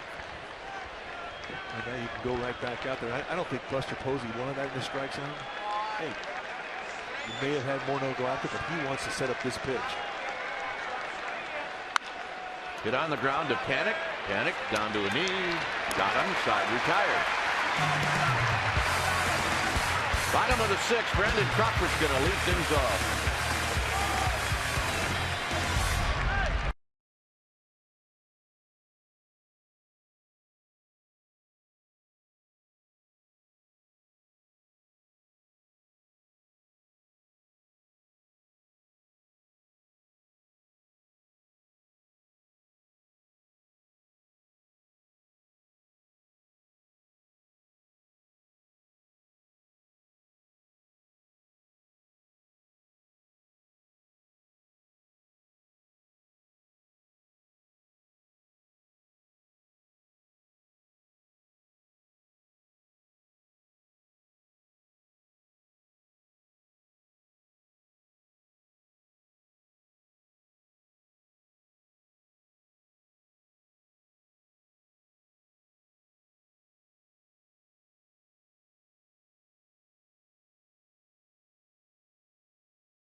Insurance brokers, insurance and financial services for you and your business. Visit hefins.com and by Xfinity, home of the most live sports. Rockies with a 1-0 lead. Crawford, Heston, and Aoki here in the 6th inning. Giants had lots of early opportunities, and they just could not get the big hit. Crawford is 0 for 2, and he takes down low. Lots of activity in the Rockies bullpen. I don't know if Walt Weiss will let Eddie Butler get back in the stretch again.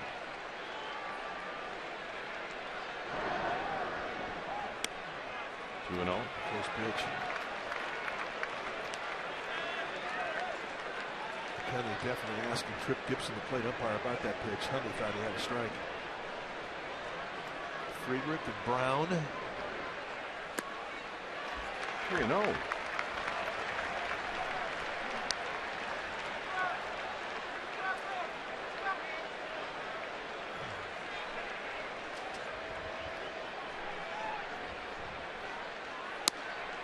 And he pours in a strike. A little off at 92.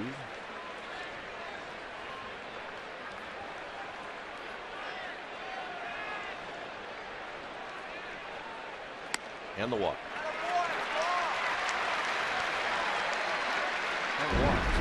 Right now, we're going to take a look at our McDonald's True Stories. On this date, 2014, Brandon Crawford had a walk-off home run against these very same Rockies, and Rex Brothers was the guy who was victimized. First career walk-off home run and first splash home run for Brandon Crawford, and that was a party.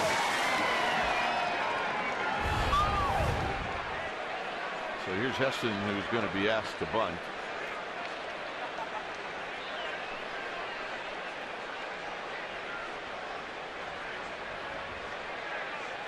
Arenado is going to be right on top of Heston by the time that ball gets to home plate. Yeah, and that's your cue as a hitter. If that third baseman's too aggressive, then you have the ability to pull that bat back and take a swipe. Do a little butcher boy play.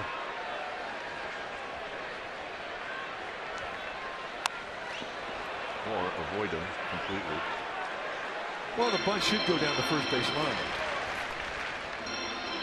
But Arenado, I mean, he plays this as aggressively as any third baseman in the division. I mean, he really gets down there close to the hitter.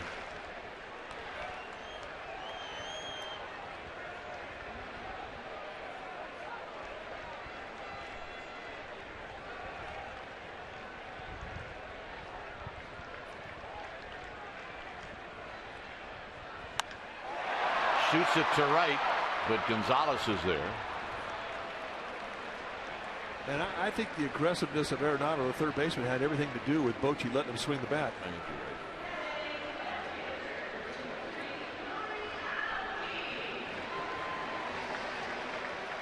you're right. Well, Weiss is coming out.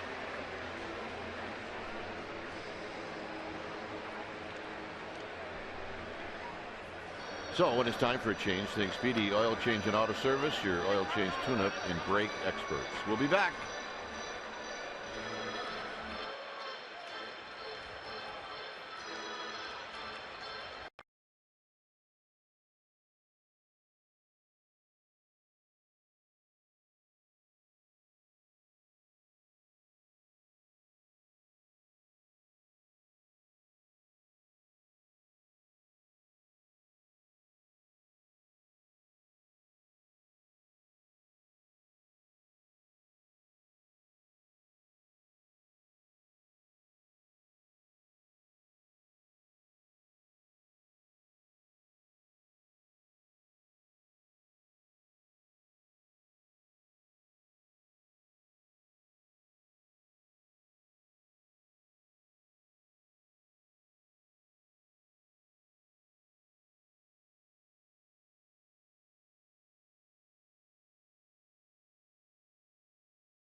Have had many more base runners than the Rockies, but they lead 1-0.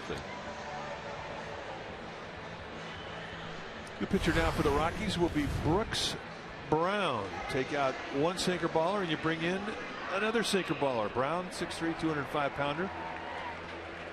He's got about 100 days at the big league level. So far this year, he is off to a good start. Just a couple base runners and 3 innings. Give you a low to mid 90 mile an hour sinker and a hard slider, and he'll throw a changeup, especially to lefties. Well, he's got 3 lefties coming up.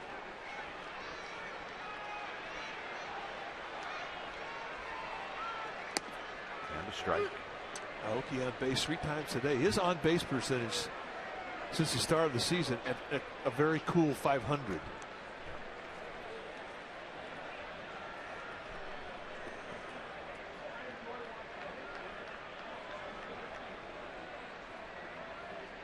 Been on base 18 times. He's only scored 4 times. And that's tap foul, so it's 0-2. Brown gets out in front in a hurry. Yep, he's pulling it off.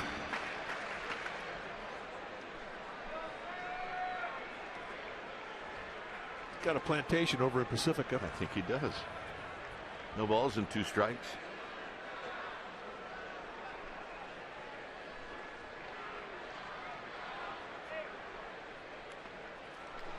Nice play by Hundley. 1-2. Hundley, one of the better blockers, I think, in the game. Really a good defensive catcher. And the thing about Hundley is watch how relaxed he is. Ball down, use your chest protector. Let that be your glove, and he center cuts that one. The ball right, drop in front of him, and it's going to freeze any runner. Saw him before the game practicing his ball blocking.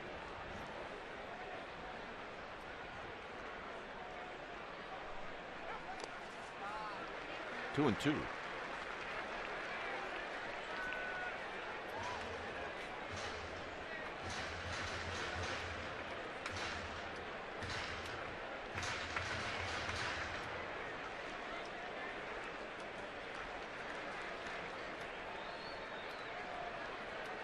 Panic watching from the on deck circle. It's 2-2 to Noriaoki.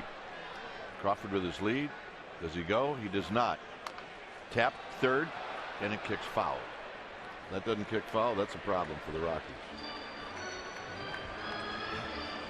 Well, with 2 strikes, I mean, Arenado, third baseman, playing back, and he's playing way off the line. They gave Aoki the line as last at bat. He would run over the third base bag. So you can see just how far that they're giving him off the line down third.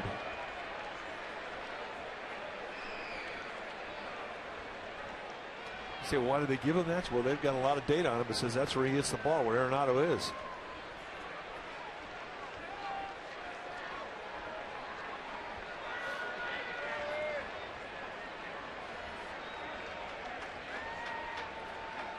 And another 2-2 pitch.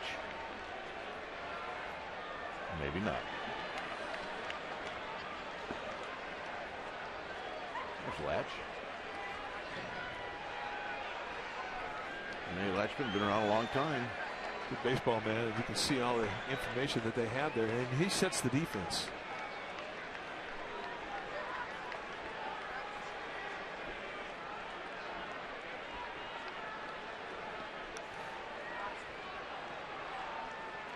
Crawford goes, and there's a slow roller to second. Aoki retired. Crawford now in scoring position, and here's Panic. Joe Panic's been on base 3 times. He's 0 for 1. He's walked a couple of times. He's a gentleman that helped set the defense for the Giants. Kind of an effort shared by many in that coach's room. A lot of time doing your research, doing your homework. You get a lot of data, but you got to put it all together and you've got to apply it.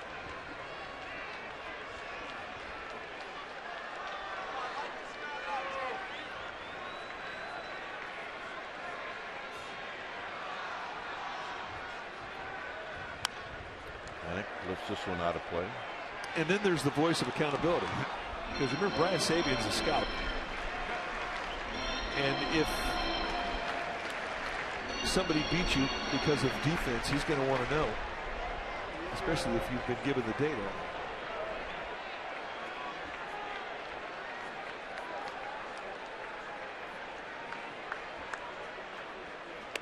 And that's low and away. 1 ball and 1 strike.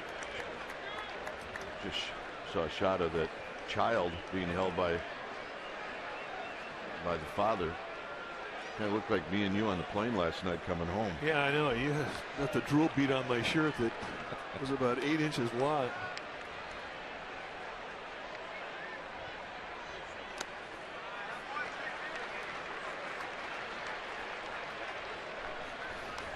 So Panic getting a good look at Brooks Brown.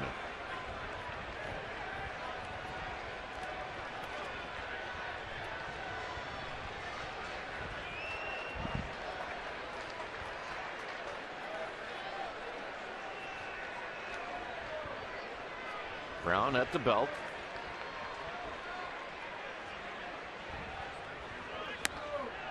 Yeah, pretty close. 3-1. I'd probably want it. Well, we just haven't seen a lot of high pitches called strikes up around the belt for either team. But Trip Gibson's been very consistent with that. He hasn't varied up around the belt at all.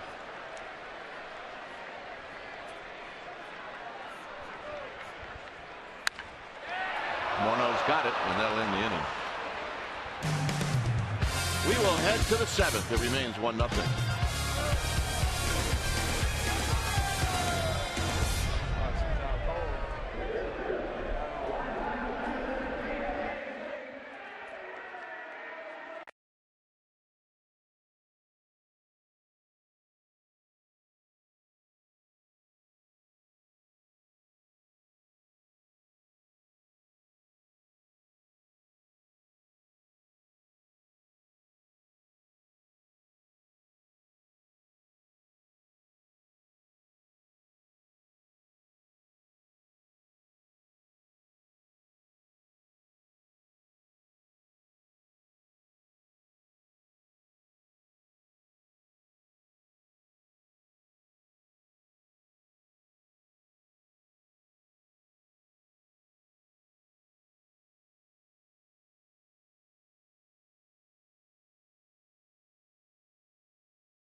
Dealer. Rockies scored a run in the 4th inning. Giants have had many opportunities. Butler walked 6, gave up 5 hits. Heston's been good. Oakie's been on base 3 times. And the Giants 0 for 7 with runners in scoring position. 11 left on base. Here's Arenado.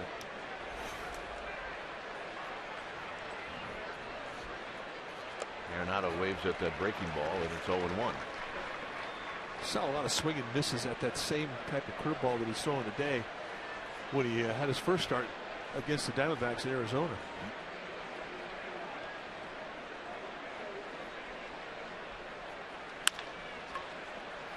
Crawford charges and throws him out.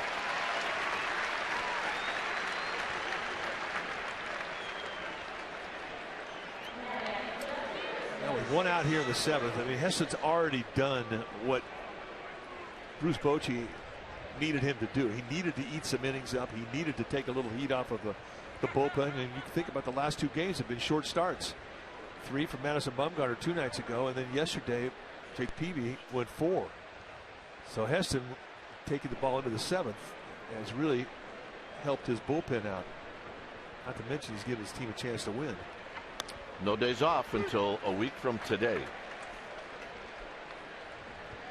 Rare that you see a team open up the season with 14 straight games, which is what the Giants were faced with at the start of the season.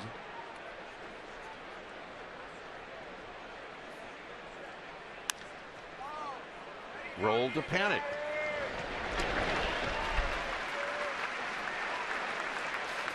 Well, MLB.TV Premium, the #1 live streaming sports service, is celebrating 13 years, and you can watch every out-of-market game live or on demand in true HD on over 400 mobile and connected devices. Go to MLB.TV and get your details. Check it out. We use it every day. Every day.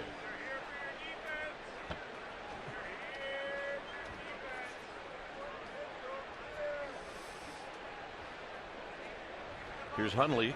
Hundley's 0 for 1. He hooks this one down the left field line, and that's a fair ball. So Hundley is going to pick up his first hit of the afternoon and the 6th hit in the game for the Rockies. Sometimes a guy just hits a ball and it almost looks like he knows what's coming. Now Hundley has always seemed to hit well against the Giants. And with this 2-out swing of the bat, it's just to get it in, flop breaking ball. You're not going to go too fine to a corner. You just want to get a strike one. And Hundley, as you point out, he was looking for it. I think he did know it was coming. Hundley, a lifetime 238 hitter, but against the Giants, it's better.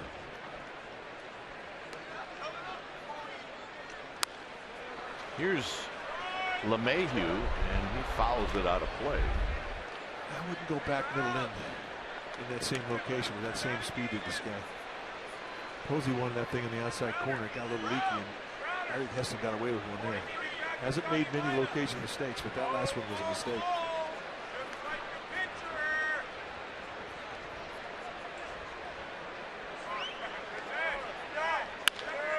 Towards the hole. Crawford's going to keep it on the infield. LeMahieu's got a base hit, and that'll put runners at the corner. Well, that may have saved a run. With 2 outs, it may have been an opportunity for Stu Cole, the third base coach of the Rockies, to wave in, thinking he knows he's got the 9th spot coming up. Beautiful play. Even if you can't make a throw, sometimes you can save a game just by stopping a ball from going to the outfield. And that's our forward right choice. And with that, Dave Righetti going to come out and stall. For Heston, he's 85 pitches into this outing.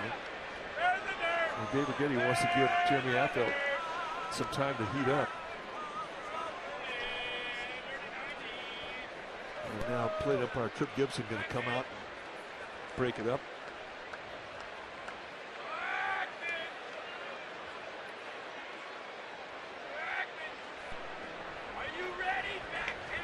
Now the pitcher spot is up. It'll be Rafael Inoa.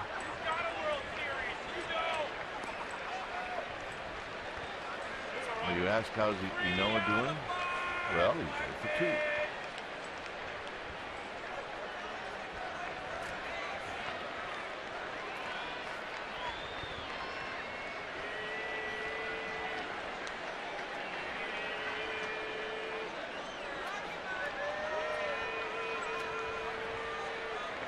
Inoa is a switch hitter.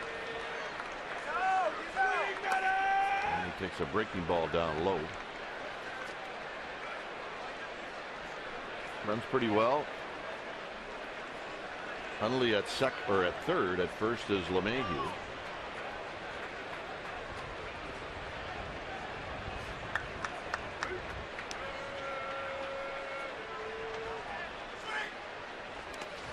Buster Posey has it scored away from him. Heston covering, and they got him! No, they didn't. The ball was laying on the ground. Well, Buster Posey, I think, is saying, hey, I think he yanked that ball out of his glove. And this will be something I'm sure they'll review. I mean, Hundley was laying on the glove for a long time.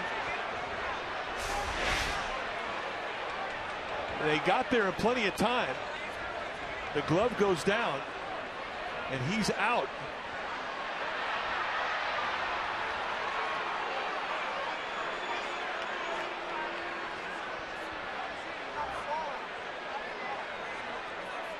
So he's out there. Yep, and he knocked it out of the glove. Yep. That is not going to be reviewed.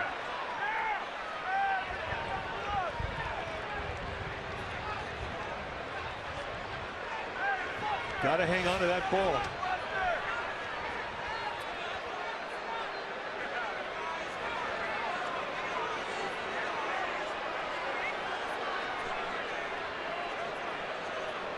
There's the verdict now. Ron Woda saw it.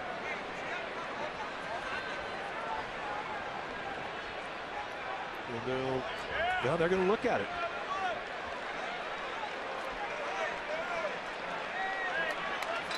This replay review is presented by Xfinity.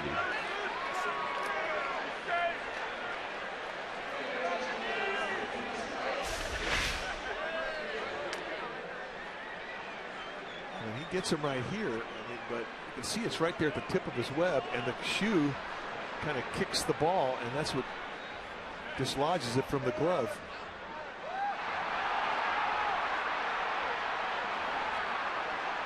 But I think they're saying that he hit it with his left hand, and I don't really think that's the case. I think it was out by the time all that stuff was going on.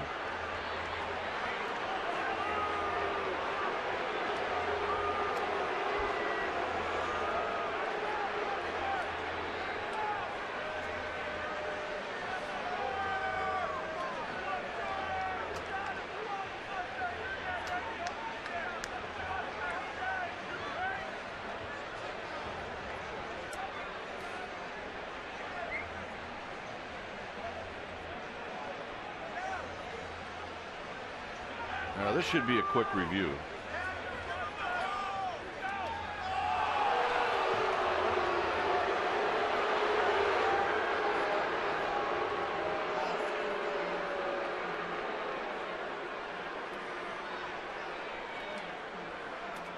Now they had him, and that's a big break for the Rockies, and they have a chance to add to it here.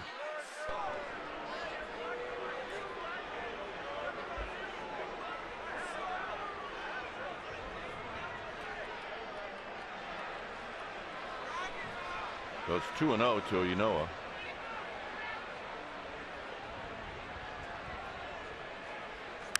Out of play. 2 balls and 1 strike. Ynoa originally came up with the Dodger organization.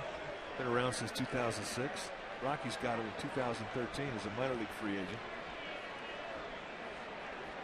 The call up last year really did well.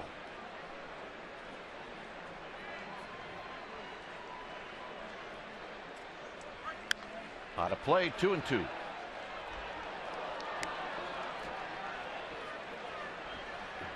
The next pitch for Heston will be number 90.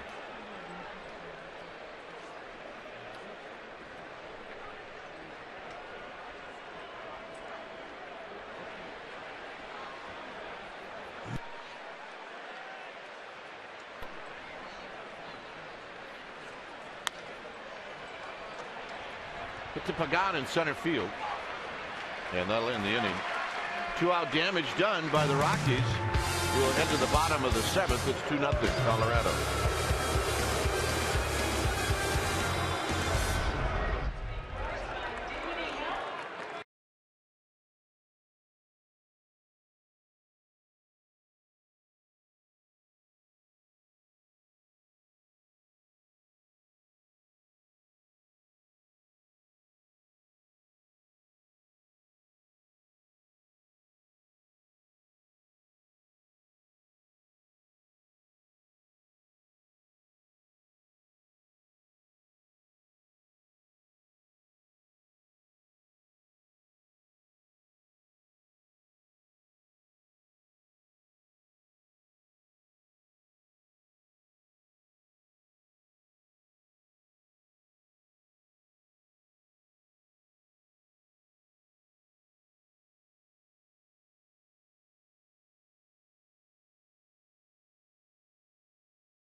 It's 2-0 Colorado.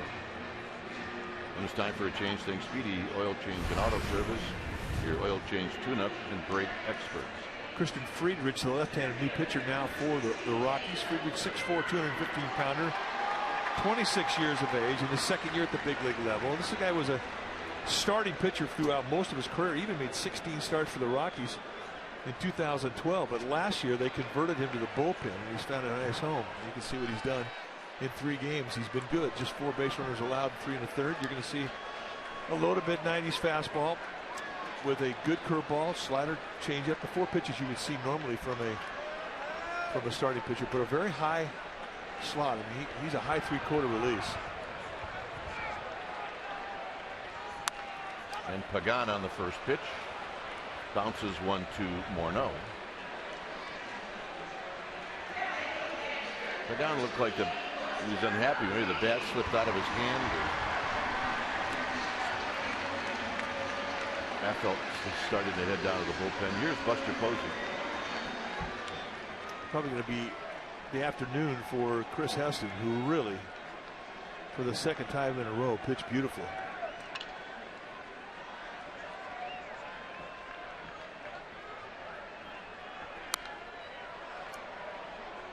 Buster fouls us straight back, and it's 0-1.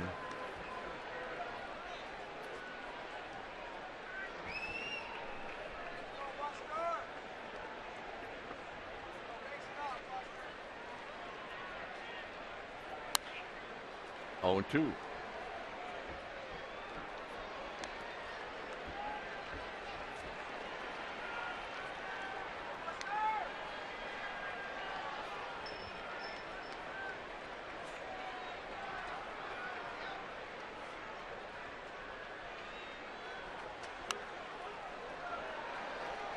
An emergency swing from Buster Posey. You don't see that too often. I mean, that's a big curveball. Take a look at the classic high 3/4 release. When you see an arm angle that high, you're going to see some drop on that curveball.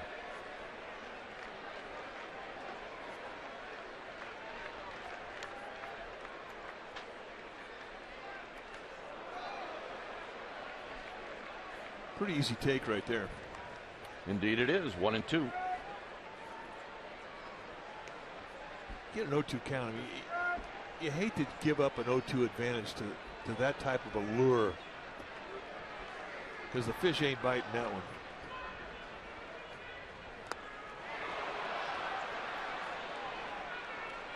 Just trying to bounce it on home plate. That was the goal. Missed it by about 4 feet. He comes back and tries to do it again with that big curveball. And this time it's an effective pitch. Trying to bounce it on home plate, and he almost hits it. Here's Belt. Belt is 0 for 2.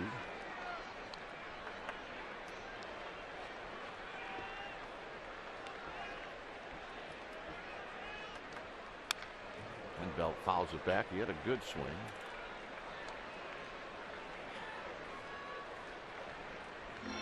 Giants need an alarm to go off in their dugout. Early in the game, they were setting up the table every inning. 3 on twice, 2 on, left the guy on base, but they just can't get that big hit. Had as many as 2 on in the first 4 innings.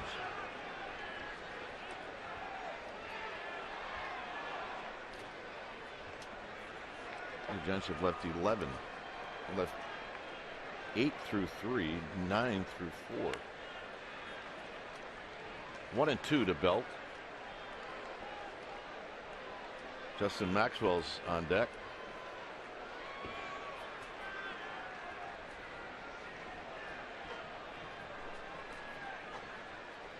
Got him. First time the Giants have not had a base runner on in an inning in this game. 2-0.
Some of the pregame ceremonies here at AT&T Park before the game, as Affeldt will face Charlie Blackmon.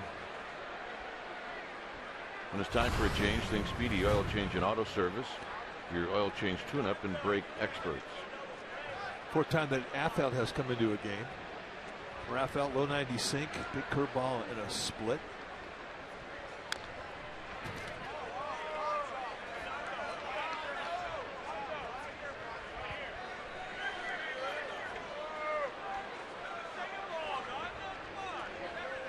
Blackmon singled his first 2 times up, and then he bounced out to third in the 6th inning.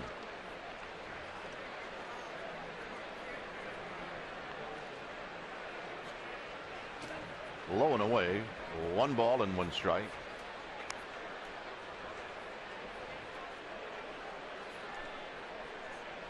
Boone Logan left it for the Rockies, finishing off his throws.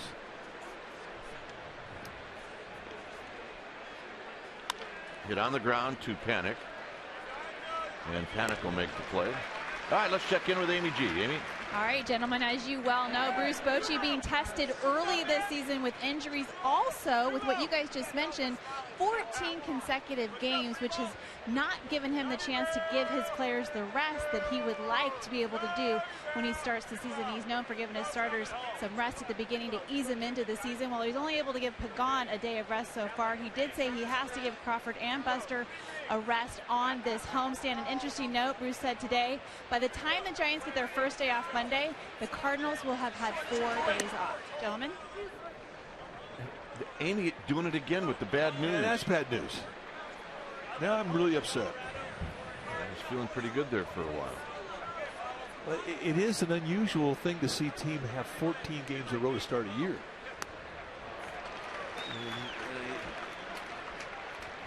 So would that make you think somebody at MLB likes the Cardinals better than the Giants?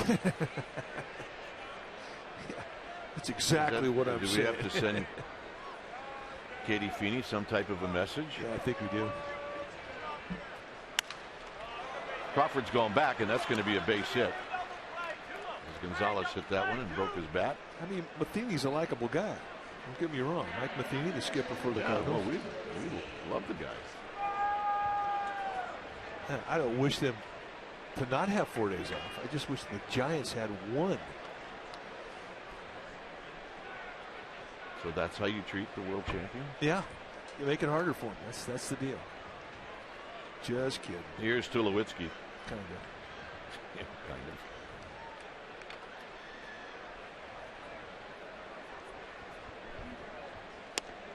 Strike to Tulowitzki. 1 for 3. But the Giants get 4 days off in June.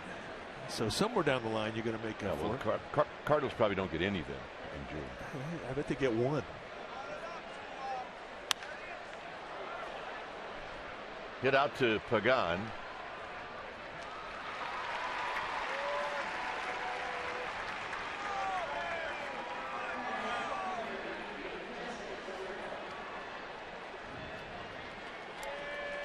But there are a few strange things on the schedule this year. Giants, they don't go to Oakland this year till the last week of September. Finish off their home and away series with the A's. How about that? It's a little unusual. Very unusual. But we see interleague play every day of the year now.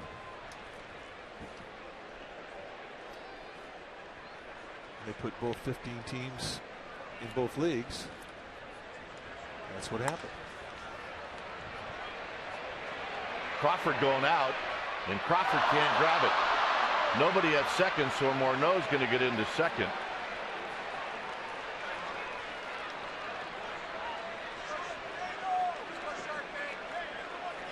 It'll be a double, doesn't it? Yep. It's right out there in no man's land.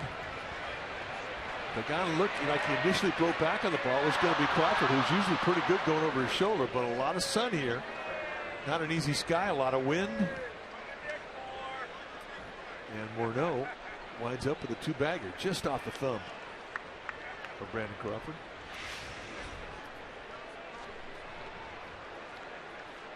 So here's Arenado. They're going to walk Arenado.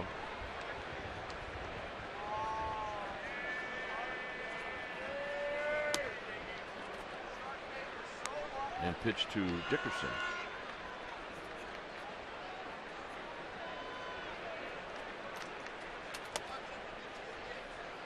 Dickerson is 0 for 3. And 0 for 3 lifetime against Jeremy Afo.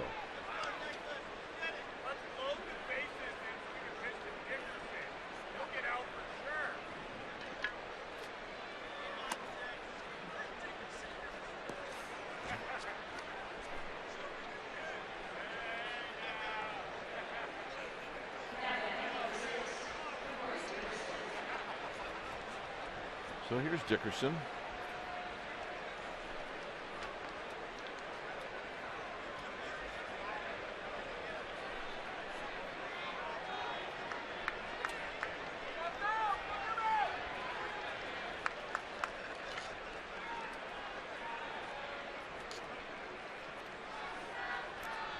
Afel gets ready. And Dickerson a little late, and he shoots it foul. Afel doing what you have to do. You got to get in that strike zone. Bases loaded. You really can't Jimmy Jack around. You got to get a quick strike. See George Contos. He's thinking about Nick Hundley, the right-handed hitter on deck. Should the inning extend?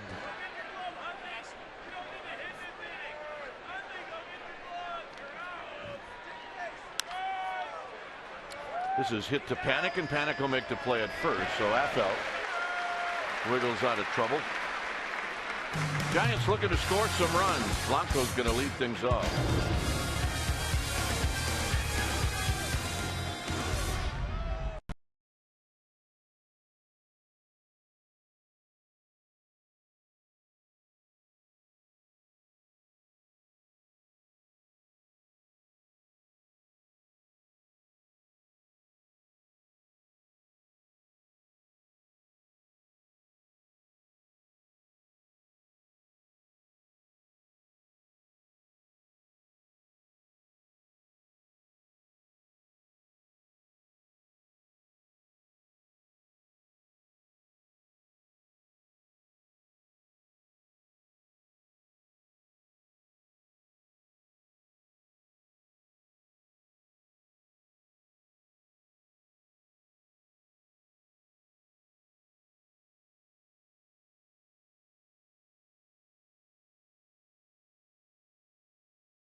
And you can enjoy an exclusive pregame VIP experience in Triples Alley as we celebrate 3 World Series titles in 5 years. For more information or purchase tickets, visit sfgiants.com/tickets and click on the Triplets Alley experience.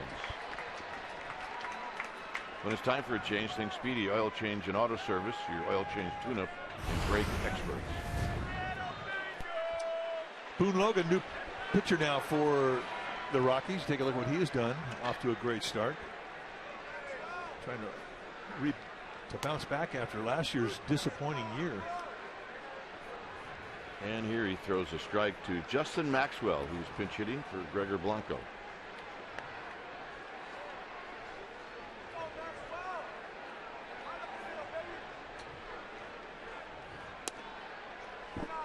Logan, kind of a 2-pitch guy, fastball slider. You'll see low to mid-90s with the velocity.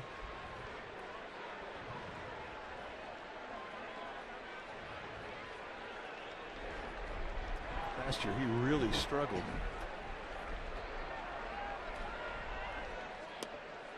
And a strike to Maxwell, 1-2. Logan's ERA on the year 6.84 last season, so he had some serious work to do. But he had a good spring, and here he is. Throwing again late in the ball game. Pressure innings.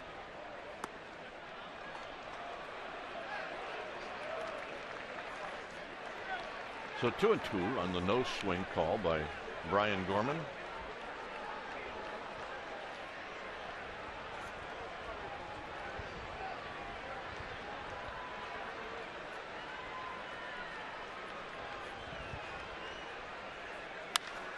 Popped up.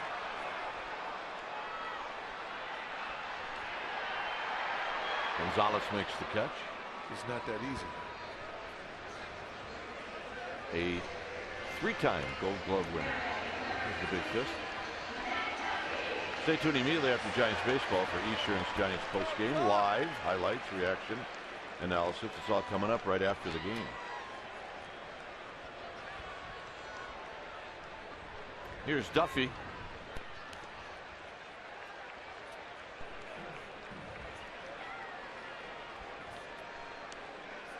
Duffy 1 for 2.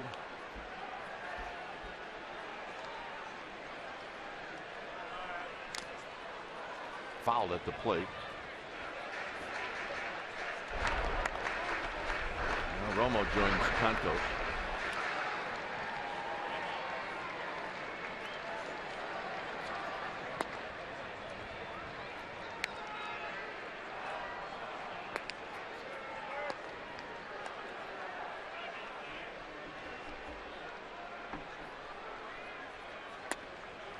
Drops in a strike. It's 0-2. Good breaking ball. It's a wide break to it. It's one you give up on early, and if he comes around that outside corner, I mean, that's not an easy one to stay on.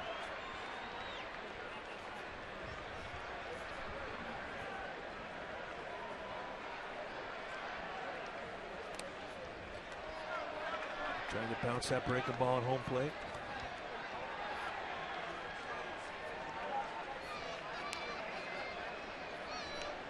Boone Logan, an 8-year veteran.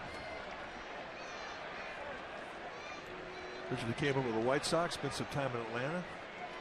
4 years with the Yankees. And this will be his second season as a Rocky. And he throws a high fastball to Matt Duffy. It's 2-2.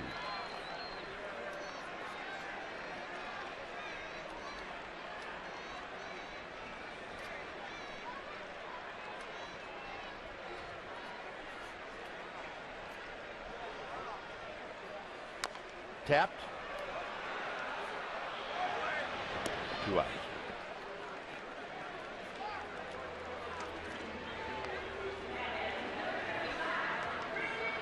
It's 8 in a row retired by the Rockies. Giants had a leadoff walk in the 6th inning, and then that's it. Giants haven't had a hit since the 4th.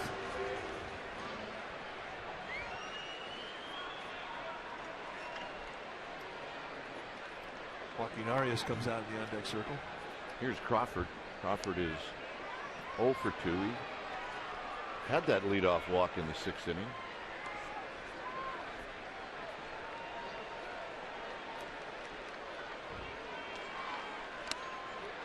And he waves at the first pitch and misses. 0-1.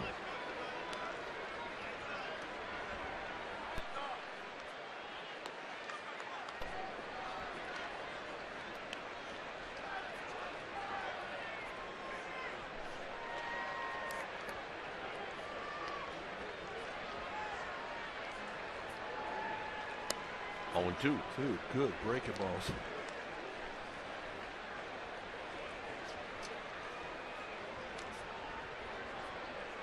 Well, it's likely you're probably going to see another one in this at bat.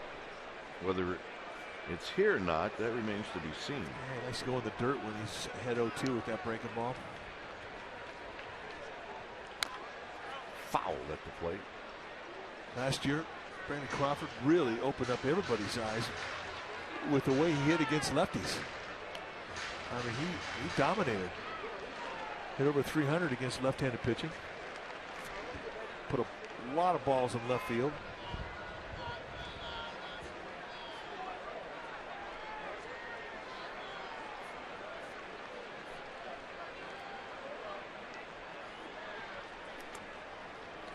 There's that pitch in the dirt. It's 1-2. That's one you have to block if you're a catcher. I mean, it's 2 strikes.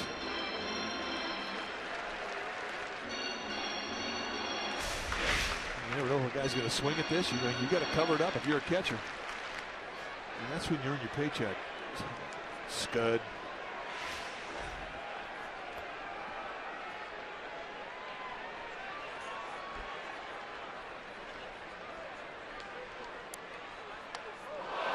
Crawford's aboard. Well, right now, that's a rally. Giants will take any base runner they can get.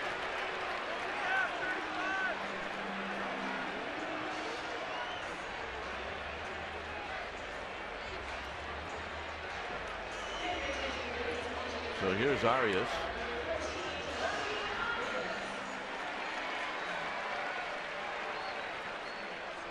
Steve Foster, the pitching coach, is coming out. And there's nobody down there in the Rockies bullpen right now. So this is Logan's inning. And I think this is just going to be a little scout report on Joaquin Arias. Talk about his tendencies. What side of the plate he likes to look for. It will definitely give Boone Logan a plan as to how they want him to attack Arias.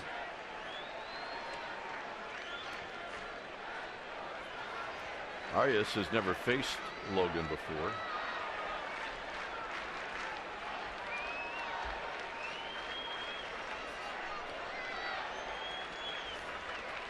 And he takes a strike.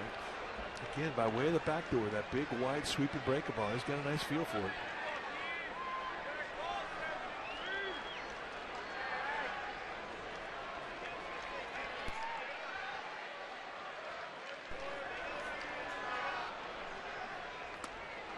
Two. Breaks him down. And I would look for 3 more of those in the dirt. But again, too, Logan's got enough fastball to where he could go up above the hands too, off the plate in. And as good as that breaking ball has been, I would expect him to go in the dirt. Foul down the right field line. We'll dig that one out.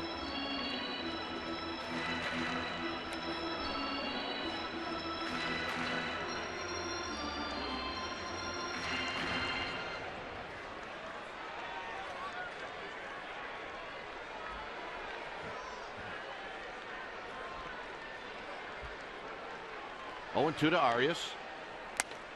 And the high fastball gets him to end the inning. 9th inning coming up, 2-0 Colorado.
At the inning time now for our player of the game, brought to you by Honda. And we think that the kid, the rook, Chris Heston, coming in and being the opening day pitcher for the Giants here in San Francisco. First time that's been done by a rookie since 1982, and he pitched beautifully. 7 strong innings, 7 hits allowed, a couple of earned runs, 2 walks, 5 strikeouts. And he took a lot of pressure off the bullpen today by going deep into a ball game. He is our player of the game, brought to you by Honda. When it's time for a change, think Speedy Oil Change and Auto Service, your oil change tune-up and brake experts. George Cantos, the new pitcher now for the Giants. Cantos off to a good start. 4th game, 5 innings. He's allowed 4 base runners with 4 strikeouts against a walk.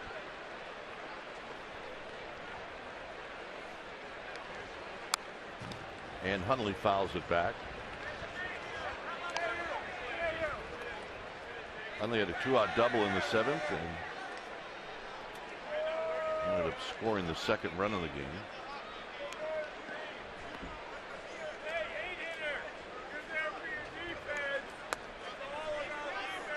Trying to bury a slider down, but Hundley not biting. Justin Maxwell stays in the game. He's in right field now.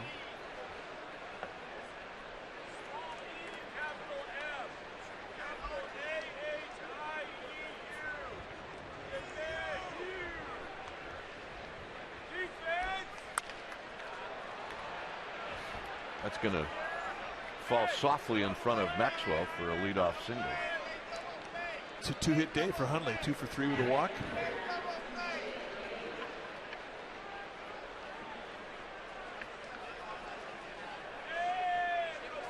Here's LeMahieu.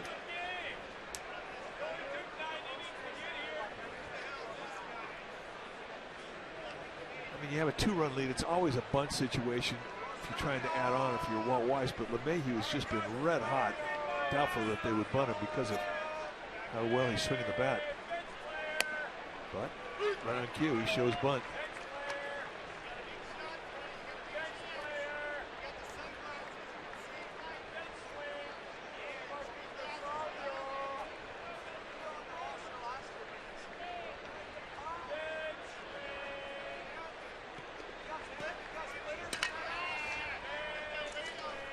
See if LeMahieu shows bunt again. He does, and he bunts it foul. National League Baseball.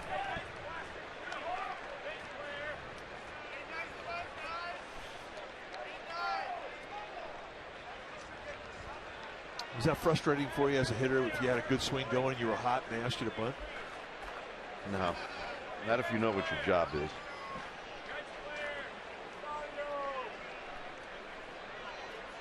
Or just do what Donnie Robinson do, is just foul a couple off on purpose.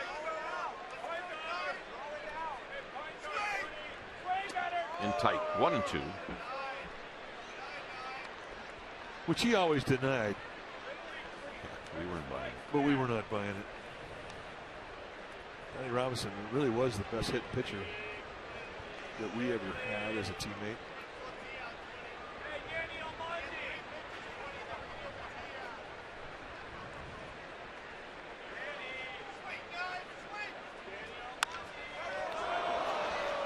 It's going to carry him. Crawford barehands it and throws, and everybody's safe.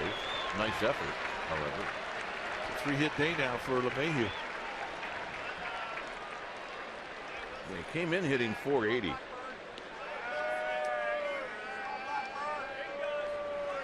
They had Relene Rosario on deck, but this becomes another bunt situation here, so they're going to pull Rosario back. They're not going to bunt him. I'm impressed that Crawford was able to come back and catch this ball, because once it hit Cantos, it may have some serious spinach on it, and he got a really funky bounce. Watch how this thing bounces away, and then through it all, he still gets a throw off. I mean, that's a remarkable play with the bare hand, but just too much speed from LeMahieu. It's going to be the former Cardinal, Daniel Descalzo. Here's the effort by Crawford. He does something every day that amazes you. One situation. This is where Matt Duffy's going to get tested. He did not have a lot of experience at third base. Average speed at second with Hundley. Good speed at first with LeMahieu. And Descalzo bunts it foul.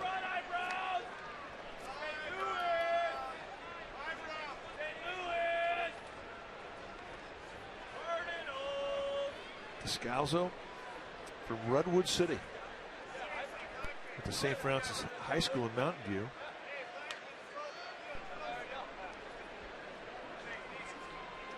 Played baseball at UC Davis.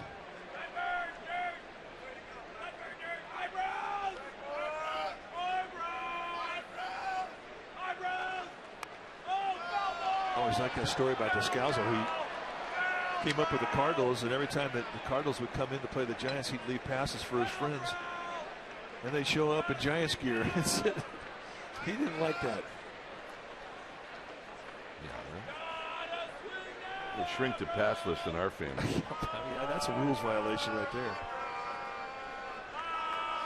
Descalzo,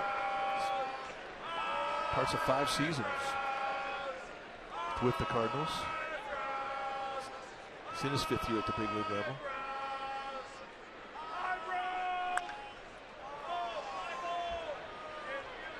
Aoki's going to have to play the wind. He does very nicely. Descalzo retired.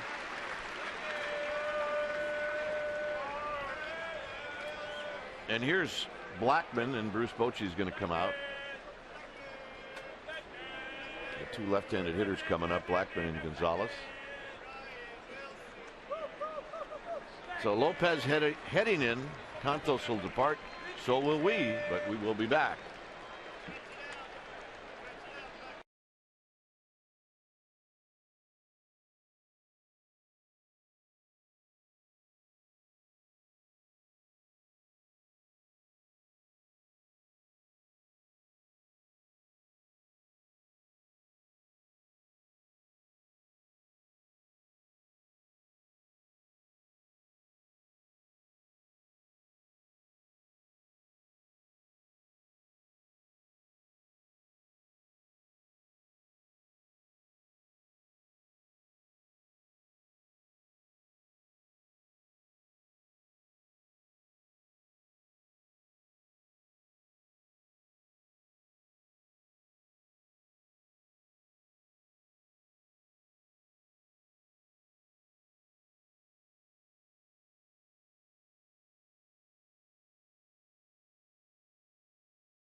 Bottom of the 9th inning.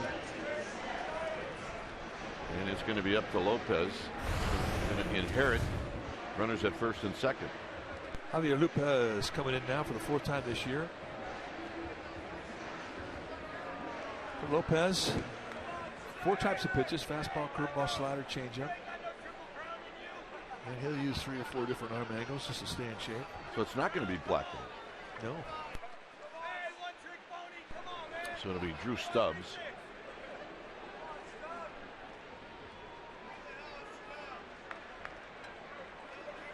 Stubbs 3 for 7 lifetime against Lopez. Lopez, a former Colorado Rocky.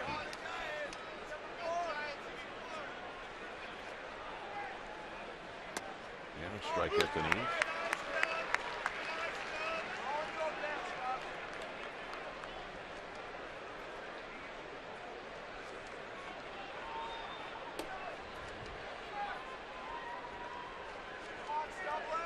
.84 home runs. He's got pop. Runs very well. 1 ball and 1 strike. He really does have great athletic ability. He can do a lot of things. 1st round pick by the Reds. Just had a high total of strikeouts. It kind of took away his job as an everyday player. So now he's taking more at bats against lefties.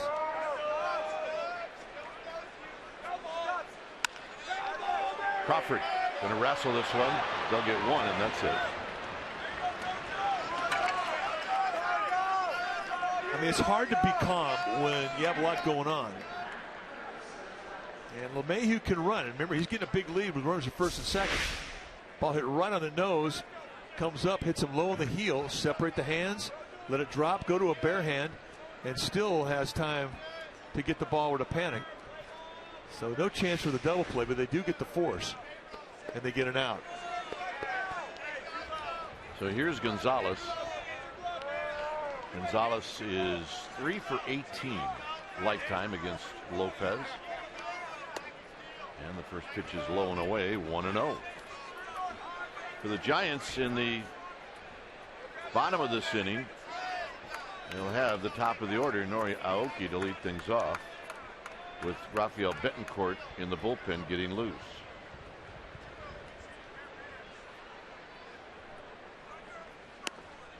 Does not get the pitch, and it's 2-0.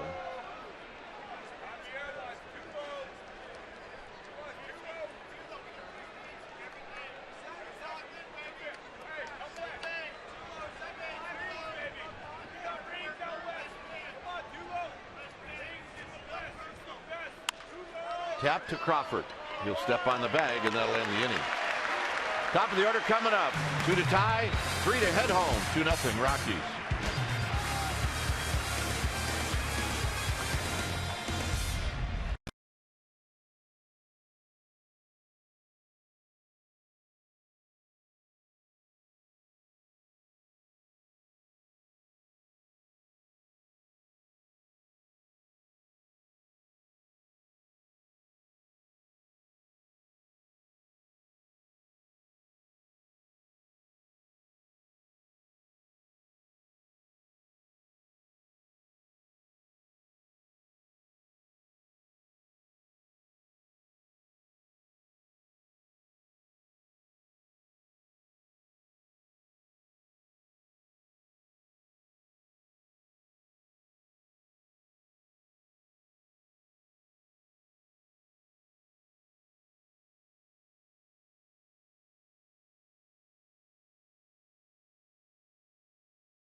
Here on Comcast Sportsnet Bay Area, Amy G will have post-game reaction. Alex Pavlovich will give you some insider notes, and we will recap the home opener tonight at 6 p.m. Sportsnet Central. It's a 2-0 lead for the Rockies.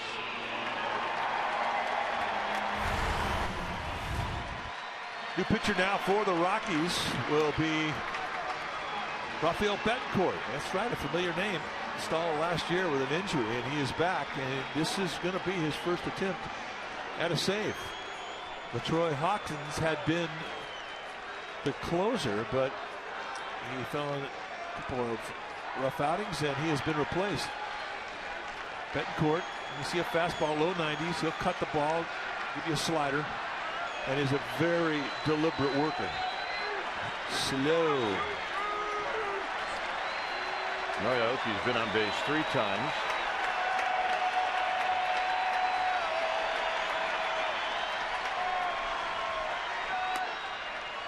And a called strike, and it's 0-1. 1 for 2 lifetime against Betancourt.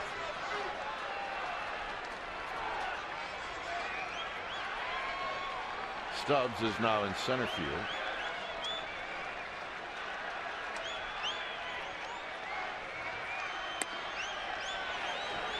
to see a lot of away from Betancourt. I mean, he's got excellent command.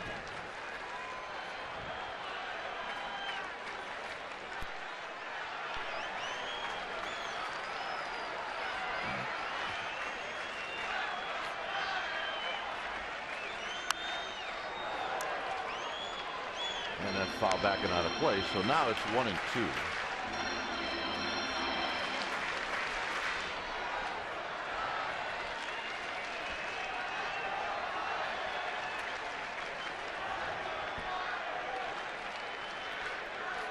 Betancourt, no baby. He's in 11th year at the big league level. He's 39 years old. He'll turn 40 this month. Got him. So 1 out in the 9th.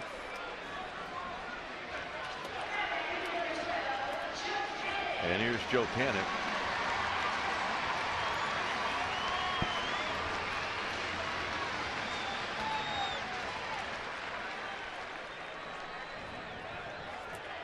Joe Panik today has been on base twice with a couple of walks. He had a good at bat in the 6th inning. He had Crawford in scoring position, but he lined out hard to Justin Morneau.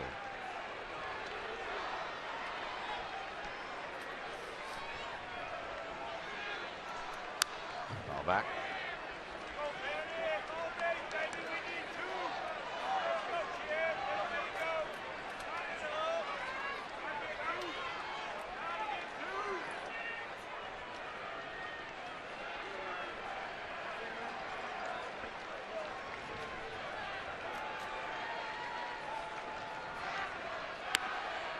Just a bit outside. And Betancourt, we used to see him right when 94. Oh yeah, he was mid-90s with a hard slider. But he's come up with another couple pitches too. He'll throw a curveball every once in a while. You saw the changeup he struck out Aoki on in his last at bat. A late call strike. Changeup. Panik thought it was low. So did a lot of people here, especially those sitting on the side. But the strike zone has been low pretty much most of the day. Many belt high strikes called from Trip Gibson, plate umpire.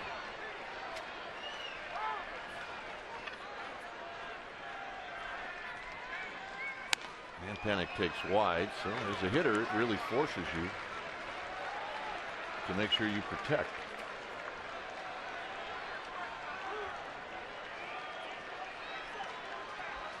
Panik trying to get on so that that man can hit, Buster Posey.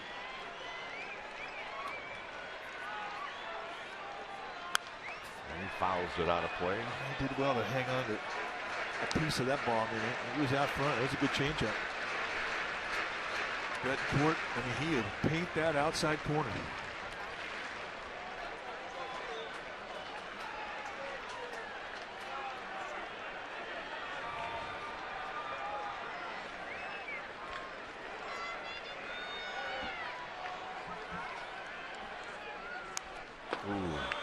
Got a piece. Just a little piece. Saw Hunter Pence looking on, cheering.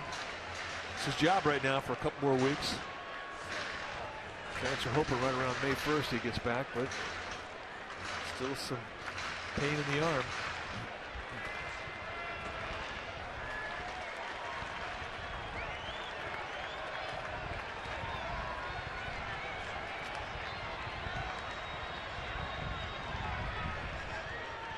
Two-two pitch. 3-2. And now you saw Betancourt wins. He thought he had a strike.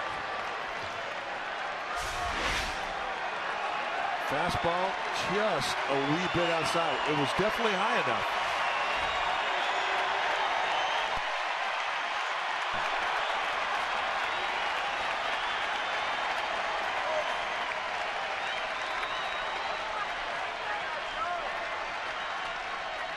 So 3-2 to Panik. Got him.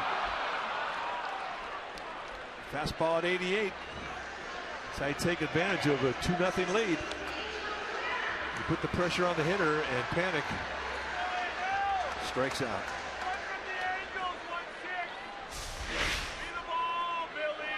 Just keep the ball low, a little two-seam fastball. And Panic is usually pretty good at defending that strike zone, especially with 2 strikes. Here's Pagan, who's 1 for 4. And Pagan fouls it right at home plate. Overshift is on for Pagan. Yeah, you don't see this very often. You do not. He's coming over, protecting that right side, anticipating Pagan pulling Betancourt. Pagan is 3 for 6 in his career against Betancourt.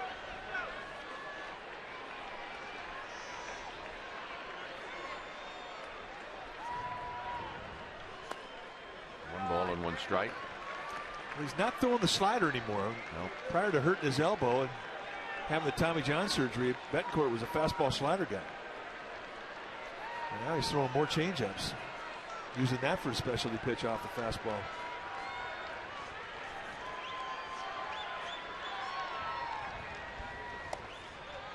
Two balls and 1 strike.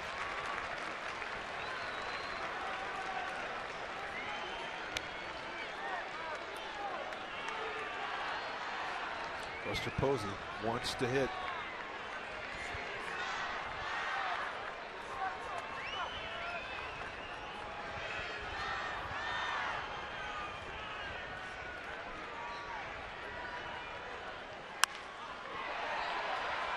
Could do it, Dickerson. And that's the ball game. So game 1 in this 3-game series goes to the Rockies, and this one's pretty simple, Mike. Wasted opportunities.